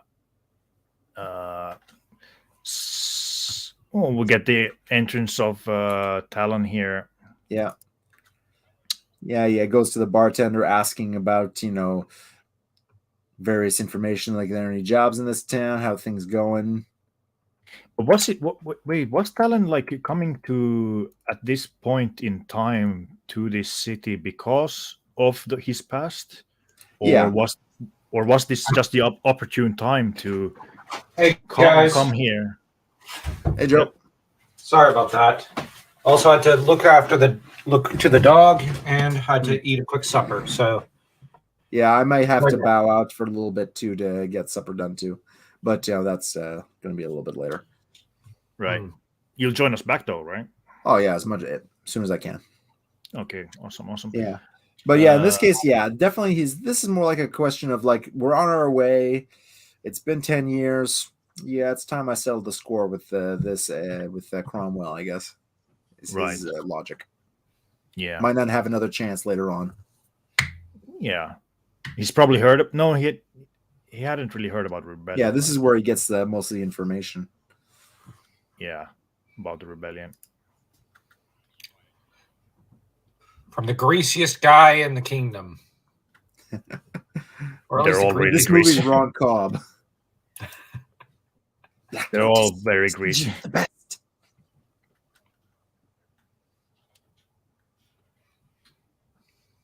Yeah. So they get the information. We also got the prince, or so-called Prince Michael, looking in on this situation. Yeah. And this is where we get the scene with Mr. Machiavelli again, where he's playing. Yeah, this is the first indication that this guy is playing both sides here, or at the very least that he thinks that this guy's on his side. Cromwell thinks that he's on his side, and we're left to wonder which one is which. Yeah. I think that's well done, because like we believe, okay, he's on his side. So, but then when he betrays him to Cromwell, but then later on he then again betrays Cromwell, yeah, to the rebellion. Then you're like kind of confused, and you're like, wait a second, how is this working? Like, how does this work? But then when you're finally revealed that he's Zusha, it all makes sense. Like, yeah, I thought it was pretty well done. I'm not gonna lie, I didn't see the Zusha twist coming when I first saw it. Yeah, that's what I mean. I thought it was pretty well done. Yeah. Yeah, especially as when we get to it, when he peels off the Machiavelli disguise. That is just something else right there. Yeah. Machiavelli. Also, can we just give some props to George Maharis here, the actor who plays Machiavelli, who just looks like really, really good. He's got the right look for this character. He's like, yeah. He reminds me like an evil Spock or something. Yeah, but he's got that with the stare, the steely stare, the big nose, the chin, and everything. He's got long face. Yeah, like in another movie, you could have this guy playing like the strong chinned hero. Maybe also, he's done looking at his filmography. He has done a lot of work prior to this movie. Oh, really? Yeah, his first film was in 1953, just as a dancer in a dance club, and then since then, after that, lots and lots of roles. So he's really a bona fide actor. Yeah. He's been a long career. Yeah, did a lot of TV work: Kojak, Police Story, Logan's Run, Fantasy Island. Yeah, that's what I mean. Like, it's not just someone off the streets. Oh yeah, well, you can tell this guy has got some chops. Him, also, Richard Lynch. Yeah, Richard Lynch, who's playing Zusha when he's on the makeup. Simon McCorkindale, who plays Simon McCorkindale. Who's that one? Was it Richard Lynch played Zusha in makeup? Yeah. Well, I thought it was this guy who played. Yeah, me too. I thought so too during my review, and I got that completely wrong. Oh, so I got that wrong information from you. Whoops. Yeah, whoops. Sorry. To be honest, I thought it was the same guy, so I wrote in the notes, which I couldn't find before this stream, that it's the same actor, but no, just with Zusha, he's wearing the makeup. But apparently, I totally got it wrong as well. Yeah. Lord of Lek is commenting, good character actors don't get enough respect for how important they are to making a good film. Yeah, that's indeed very true. They are a lot of the building blocks. Yeah, Richard Lynch plays Titus Cromwell. Yeah, that's the thing. Yeah. Like all the actors, all the bad guys in this thing are all played by really, really, really seasoned actors who know how to express their characters with as little not that much dialogue, but also through expression, through like the way they move, the way they speak, the way they look at things. There's a lot of really, really good character work in these characters, so to speak. Yeah, and like we said, that there's like a fine line with overacting and just going ham on stuff, and obviously not being a good enough actor. But yeah, and Zusha really toes that line at times. Yeah, that's true. That's very true. But I think that's also a lot of the makeup also like brings it a bit. Yeah, well, you have to like overact a little bit just to be able to get some of those expressions out through all that latex. Yeah, that's true. That's very true. Yeah, I mean, especially out through those eyes too, because holy crap! I mean, I'm looking up what happened. The reason why Richard Mall couldn't play everything like that, like there are certain parts where the Zusha is done with a different actor. The contact lens is fused to his eyeballs. He had to have them surgically removed. What the? Yeah, that's the downside of having lower budget films. Sometimes it looks good, but unfortunately, it can be a bit dangerous. Horrifying. How on earth? Why would they fuse it to his eyes? He had a bad reaction to them, like whatever the material was. So they had to be removed. Everything that could go wrong with this movie in the production kind of did go wrong. Yeah, that's horrible. Yeah, that's horrible.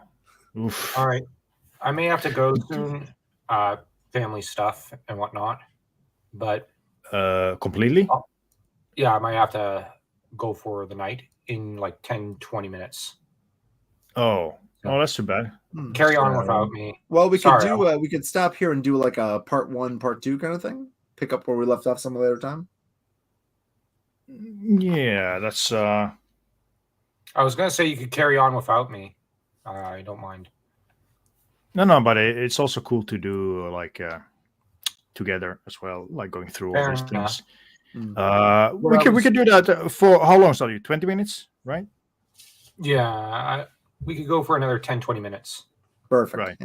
Yeah. Let's take it at, because I think we all have some other things we have to do. Yeah, if we do like the full at this rate, if we do the full movie, my wife is going to be upstairs wondering what the hell is he doing.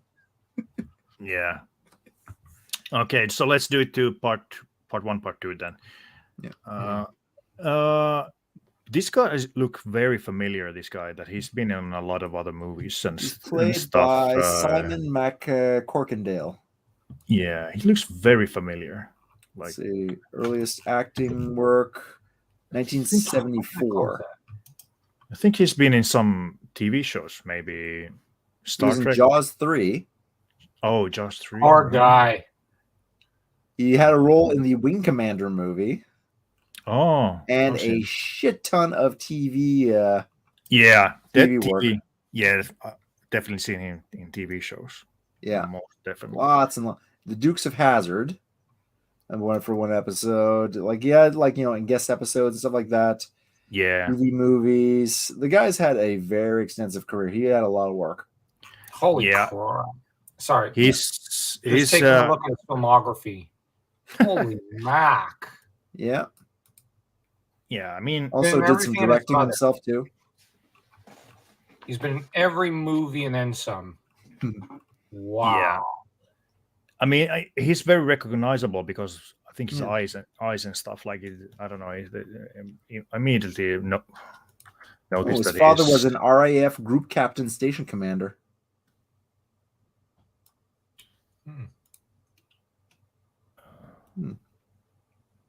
Originally planned to enlist in the RAF, but abandoned this plan at the age of 13 when his eyesight began to deteriorate.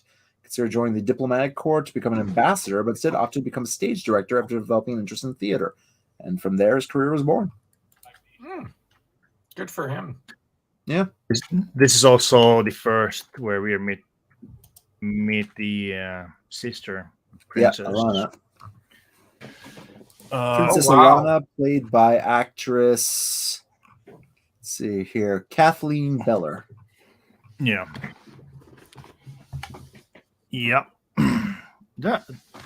One of the few Americans on the cast. Oh, looking at where was it made? Was it made not in America though? No, I think Cromwell's also an American. Cromwell's an American actor. Richard Lynch. You couldn't tell.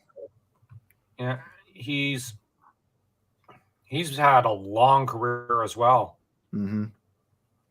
Oh, he played Merlin in a movie. He's been in a few Lovecraft movies. Oh yeah, he was in the Necronomicon anthology film. I haven't seen that one. Is it any good? It's got some moments to it. How do you early feel about 90s horror? How do you feel about Dagon? I think Dagon is probably the best, maybe. Dagon is one of Stuart Gordon's best films. Yeah, it's probably one of the best Lovecraft movies. It starts out with a fairly straightforward adaptation of Dagon, the actual story, and then goes into Shadow over Innsmouth. And yeah, obviously, it's got squiddies instead of, fishies, but honestly, it works very, very well. Yeah. Keeps much of the same themes, tone. Yeah. Yeah, it transposes everything to Spain because that's where they had the production company with the Fantastic Factory and Brian Usna. He's an interesting director because he really made a lot of Lovecraft. He made it like Honey, I Shrunk the Kids. Yeah. Oh yeah. That's obviously the most important franchise. I mean, it is pretty important. It's a really good 80s. It's a classic 80s film right there. Oh, great. Rick Moranis. I love that man. I love Rick Moranis. But his best movie was Spaceballs. Or Little Shop of Horrors. That one's also. I need to see all Rick Moranis movies. I need to get his face on a shirt. And I'm going to be honest. Rick Moranis was also an admirable human being because, when his wife died, he said, "Okay, I'm stepping away. I'm going to take care of my kids." Yeah, definitely. Yeah, the guy knew his priorities. Unlike the rest of all props to him. All the actors out there, unlike all of them. Did you guys hear that he got jumped? Yeah, I did. Oh, yeah. Somebody just hit him in the face, and everyone was like, "How can you hit Rick Moranis, bro?" That should be illegal. Of all the people you could sucker punch, don't sucker punch Rick Moranis. He is a national treasure. Yeah, exactly. Yeah. National Canadian treasure. He's one of ours. Mm-hmm. Yeah, that should be illegal. Anyway, we're introduced to the princess of this movie. She's quite the fetching lass. Fetching one and normal princess. It's quite immediately that they're betrayed or Cromwell is. Yeah, and Cromwell, showing that he's not afraid to get his hands dirty and involved in this. He doesn't just, send his lackeys to do this. He comes in directly. Yeah, he's very hands-on dictator. Hands-on king, basically. Yeah. He wants to get down and dirty and use. He doesn't delegate very well. No. Or the very least, I don't think maybe that's the thing is that because of his whole Zusha, paranoia, he can't really feels like he can afford to delegate. He has to be the one to do it because he can't trust anybody else. This is also where we get the reveal of Mr. Machiavelli being a Machiavellian. Oh no. That's interesting. But I think the one that throws for a loop is when he betrays Cromwell back again. Then you're really thrown for a loop. Like, wait, what is this guy doing? You don't really know. Yeah. And he is of dubious loyalties, to say the least. Which is a pretty, like in those Conan stories and other pulp and fantasy story, there usually is a guy like this. Mm-hmm. Who's playing every side, basically, just wanting to stay alive, and many of them are just wanting to profit or get something. Yeah.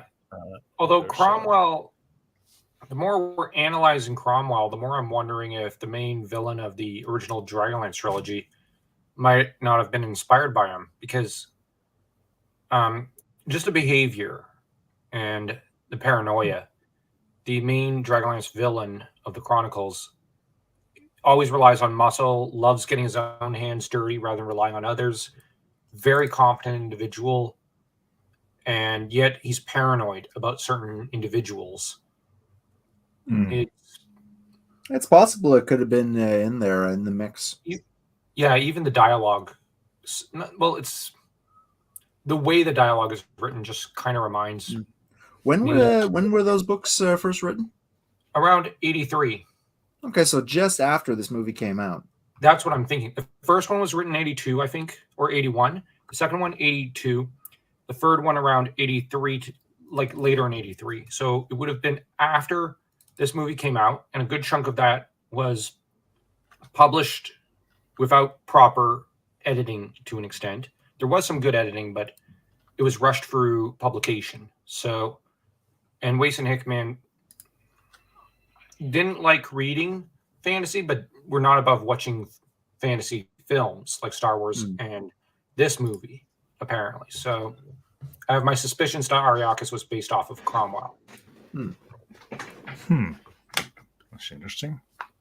Yeah. You think this? I mean, it was. I mean, I guess it was a box office hit in a way. So. Oh yeah, well, it is still the most profitable independent film of 1982.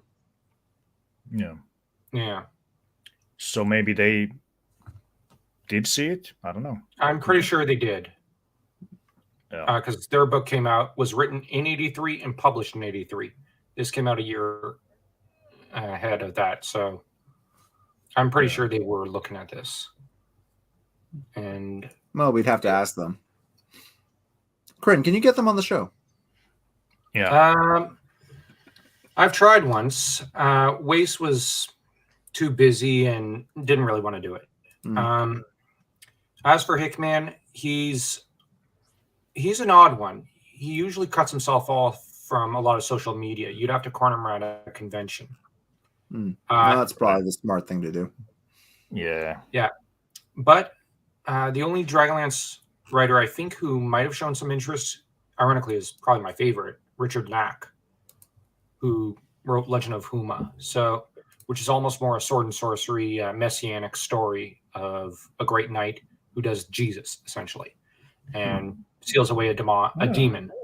So, and even absolves the demon of sins almost. It's a pretty funny scene. But yeah, I would love to ask him if maybe Ariakis was partially based off of Cromwell, because I'm seeing a lot of similarities between the two characters. I need to read this Dragonlance stuff. Sorry about that. It's pretty good, but don't expect it to be Howard level stuff. Okay? No. What is really? I think there's. Do you guys know David Gemmell? I think David that's Gemmell. Yeah. Yeah. I think that's like the next step after Howard, like all his Dross the Legend. Yeah. And with that's Dragonlance, the best books are Legend and the Legend trilogy and the Legend of Huma, which get to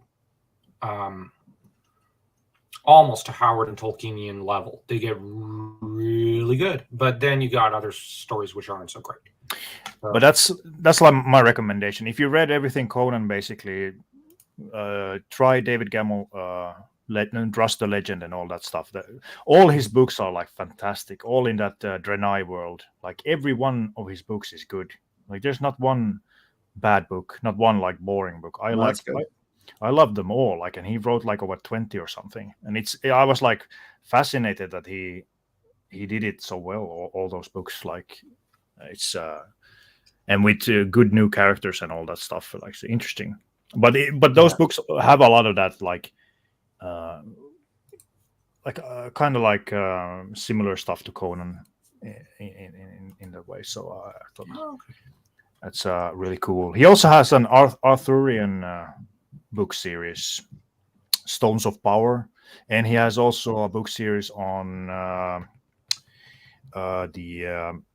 what was that famous city with the horse where they used the horse? Yeah, Troy. He has a series on Troy as well. The city with the horse. Yeah, I couldn't get the name So I mean, I'd like to think that the people of Troy were probably thinking, "Oh yeah, that's what we're known for. Our stupid thing with a horse. God damn it!" Well, yeah, basically they're known for that for the rest of history. I was actually thinking about Monty Python. Yeah, we were a center of commerce with some of the greatest defenses in the history of antiquity, but now we're just the horse city. There are They are just the horse city now. Live with it. Well, in their defense, no, it's inexcusable that they tore apart part of their defenses to let the freaking wooden horse into their city. So they deserve it. This is basically the assault scene. Would be assault scene. Yeah, until Talon gets involved. Yeah. These kind of scenes don't they're not really much in the modern movies anymore. which is realistic though. I mean, to be fair. Yeah, well, three or four guys with swords. She's got just a knife. Yeah. Although she does, give the guy a nice hit to the balls, that's for sure. Oh yeah, that was one thing that she was doing a lot in this movie, right? She was he knows where to aim. But then later on she does do the Zusha and nothing happens. Yeah, it's like that's funny. Oh crap. Says a lot about Zusha. He's ballless. Either he has no balls or he's got balls of steel, one or the other. I think he sacrificed it. I think he sacrificed his balls. Yeah. I'm pretty sure Jason Voorhees got the copyright on Balls of Steel. No, I think he sacrificed his balls. I got balls of steel. No, he sacrificed his balls for black magic. That's my theory. Or a rewards card for Black Magics Are Us. Yeah. Just remember, kids, don't get into black magic or it'll shrivel your nutsack. That's the important part. Yeah, I mean, forget, eternity damnation and, the destruction of all your humanity. Shrivel nutsack. This has been a important after-school message by Zero-Sum 716. Yes, definitely don't do all that black magic stuff and occult stuff. Christopher Lee even said that. Don't do it. There you go. Yeah. Oh yeah, he said you'll lose your mind. Yeah. Well, yeah. I mean, that's definitely. So this is where we get the introduction of Talon once again to the first time these two meet, and he has this great line there. Yeah, he's eating a leg. Yeah, but yeah, like the guy goes, "Begone, dog, or feel our wrath," or whatever. Hey, wait, what does he say? Wait. Yeah, crank up the volume a bit. What does he say? Igor. Wait.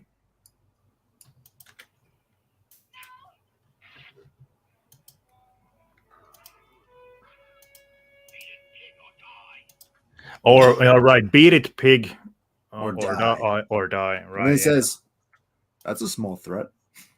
Oh yeah, very small.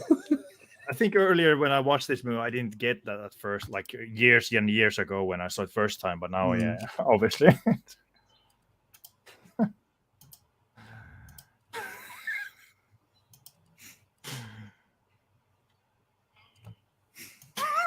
That's. I love the look on his face. Like, all right, here we go. No, but Lucas is like, "Oh, that's the best thing you got." The guy looks like this dude is. And boom, wham. Yeah. Oh, man. But yeah, the music also is very like that swashbuckler music in that style. I mean, at least I'm reminded of all those, like we talked about the Errol Flynn and stuff like that.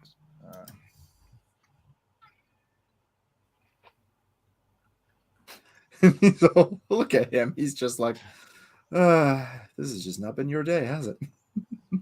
Another. He needs another leg. It's like, ruined my meal. And it's like, yeah, you can look now. Yeah. It's not like when I was watching this scene, I was like, have you seen the movie Deathstalker? By Roger Corman, the Sword and Sorcery movie.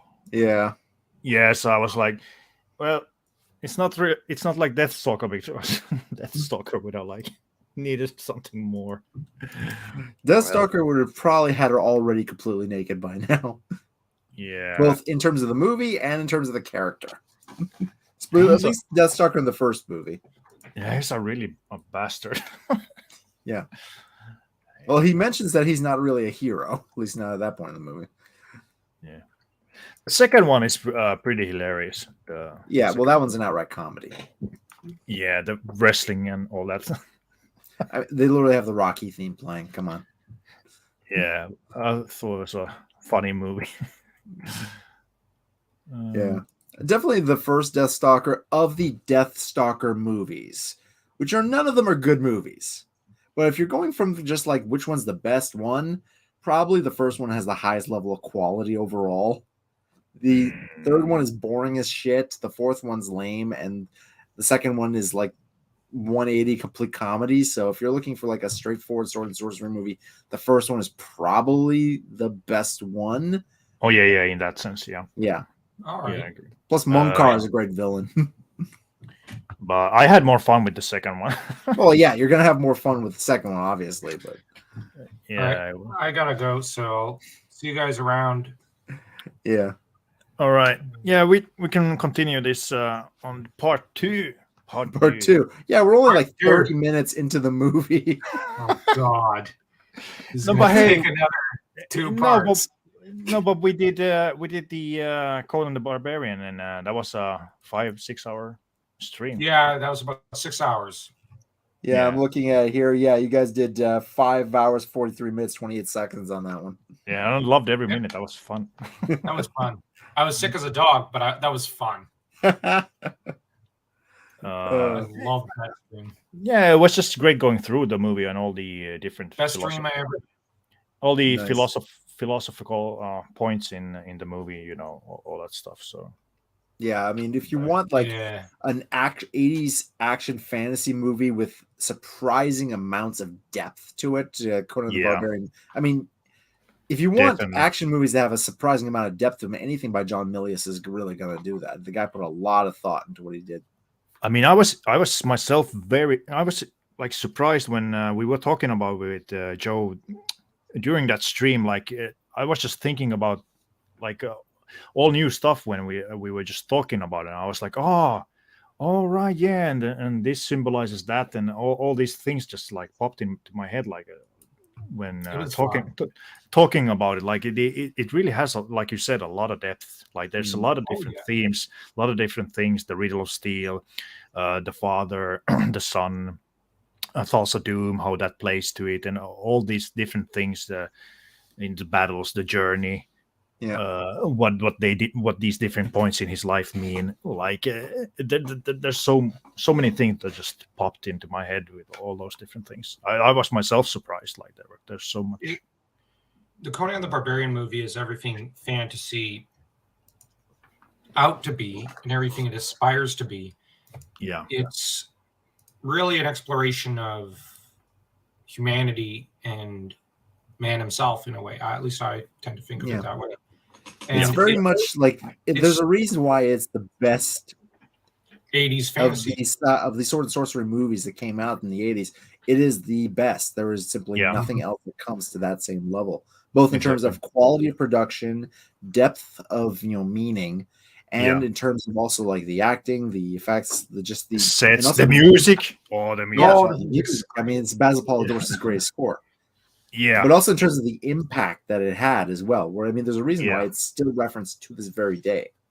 Yep, it's inspired so many metal bands and music and stuff. And I get the negative points with the that it's not the Conan of Howard Stores. I understand that, but the movie like it transcends like just all these things that we talk about, the philosophical. And it inspired many people to go seek out those original stories too. Yeah, it did. It did me. Yeah. It did me. Like I saw the movie first, and same. Zero, real quick before I go, did you see the movie first or read the books first? I saw the cartoon. Oh, I'm sorry for your pain. Conan the Adventurer on ABC Saturday mornings. I'm sorry for your suffering. Are you kidding? It was awesome. I love that cartoon. He had the phoenix on the shield instead of the phoenix on the sword. You had, all these references. Looking back now, you see all these references to Howard's stories, like both, the Cull stuff and the Conan stories. Yeah, and all those cartoons are cool. 80s cartoons and stuff like that. They're really cool. Skulker was a freaking monster. It was awesome. It's like, rise! And he has an entire ship of undead Vikings come out from under the water, and it's awesome. Yeah, I definitely want to watch that cartoon. At least it entertained you, and at least it got you into the books. I mean, it's a kid's cartoon from, the 90s. It's not going to be Shakespeare. That's Gargoyles. That's the Shakespeare at least one. The cartoon, we could at least say one thing about the cartoon. It's not the live-action Conan the Adventurer from the 90s, which was an ungodly mess. Yeah, all movies, all movies of the genre measured against Conan. Yeah. Exactly. Speaking of animation, have you heard of this cartoon called The Phantom 2040? I never heard of it. Yes, I have seen it. It's very interesting looking. Definitely want to watch that as well. Yeah, so, Lord of Black, the original Phantom character. He was visiting 8 years old and visiting family, hang out with their teenage son. He gave me a comic book, instantly hooked, and the movie came out the following year. Ooh, yeah, if it wasn't the movie, it was Roy Thomas getting people into Conan. That guy has done that guy has done more for the Conan than I think anybody's short. Frazetta, Roy Thomas, and the movie are the two guys who really did the most for Conan outside of Robert Howard himself. Yep. Frazetta did a lot with the paperbacks. Well, I'll see you guys around. Take care, both of you. Indeed. I'll see you in part 2. Part 2. We'll definitely do it. And I hope everyone else joins us in part 2 as we continue with this movie, because it's a lot of fun discussing these different movies, what they all talk about and what they mean.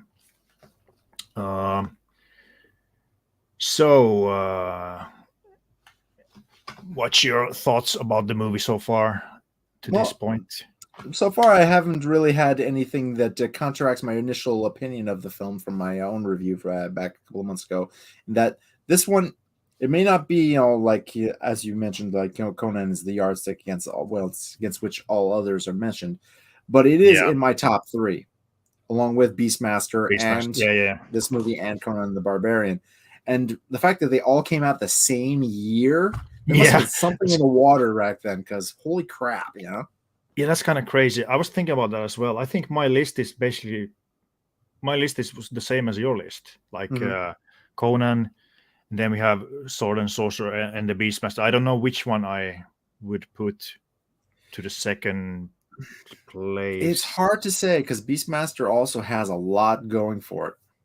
I really need to rewatch that one again to compare, as well as to listen to the music. Do you remember whose music was in the... I can look it up.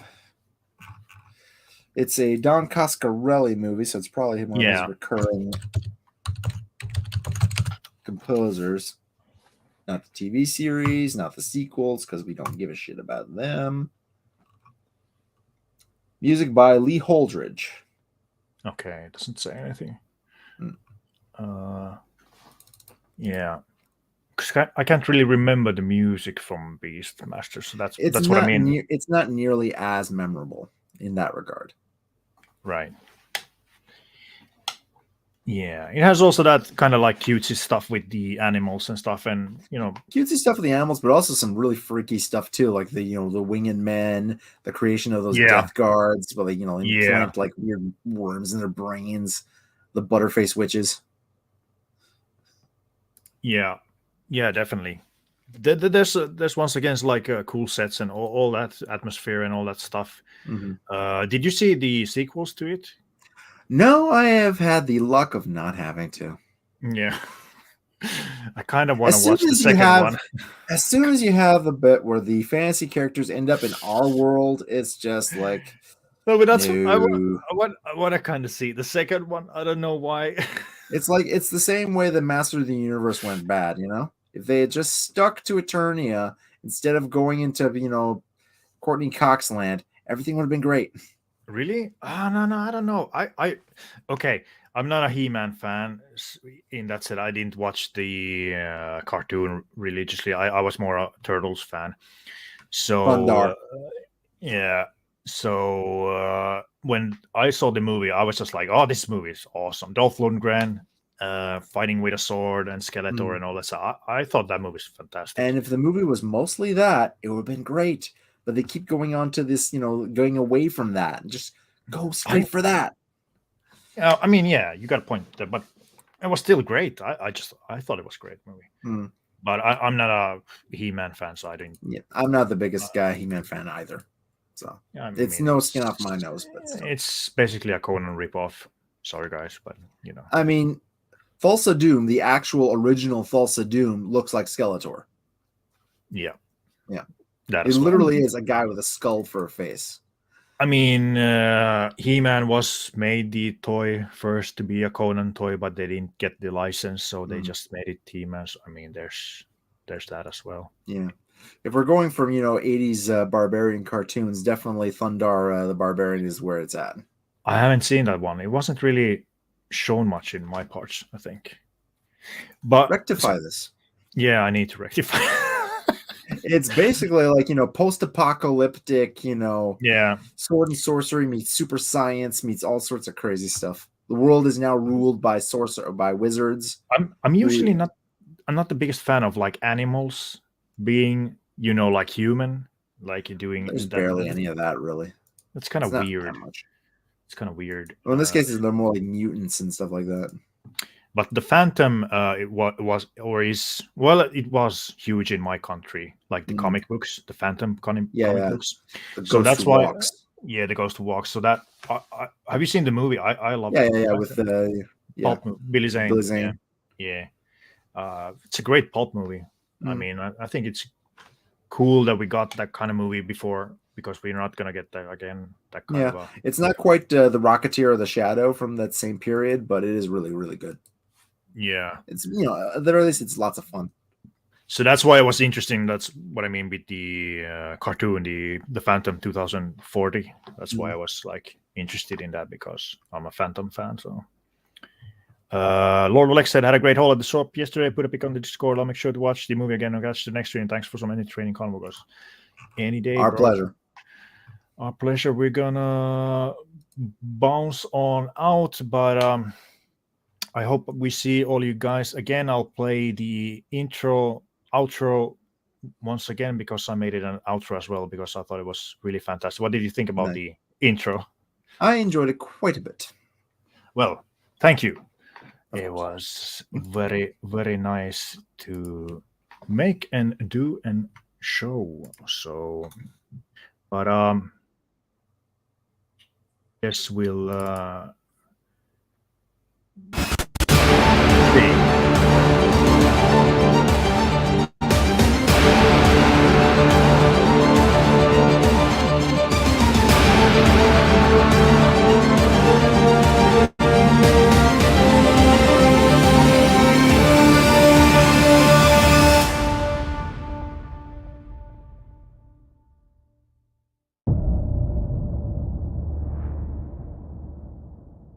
It's a me. It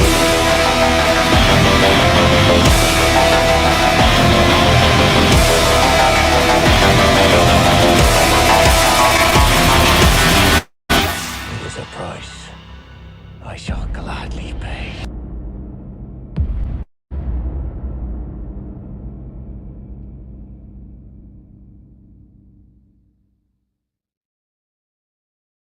Most excellent. You're still muted. There we go. Only thing I said was it was very well. I thought it was pretty good as well. That's throwing in some Solomon Kane in there too.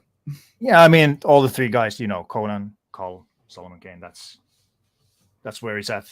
Yeah, the Trinity, basically. So anyway, we'll see you guys on the next show. I hope I'll see you all there. And definitely subscribe to Mr. Zero Sum over there, and the brothers. And to the brothers Kryn below, who are yes, who had to leave earlier. But and check out their new stuff. Do you have something coming up? A video coming Well, up? I'm going to have another episode of MechWarrior Monday coming on Monday. Obviously. Finally got the Rise of Rasselhag DLC for MechWarrior 5 really start kicking in now. So we're kicking some Karita ass for the not Space Swedes. So that's pretty cool. Oh, nice. Yeah.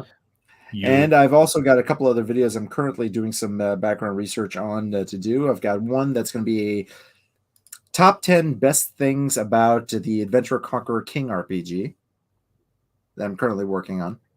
It's kind of a follow-up to the Wizards of the Coast Sucks movie that I did, video that I did, where I discussed a bunch of other alternatives to 5e to D&D 5e. Axe was one of them, and is probably one of my favorites. So I decided to do a bit of extra free publicity for them because I can. Right.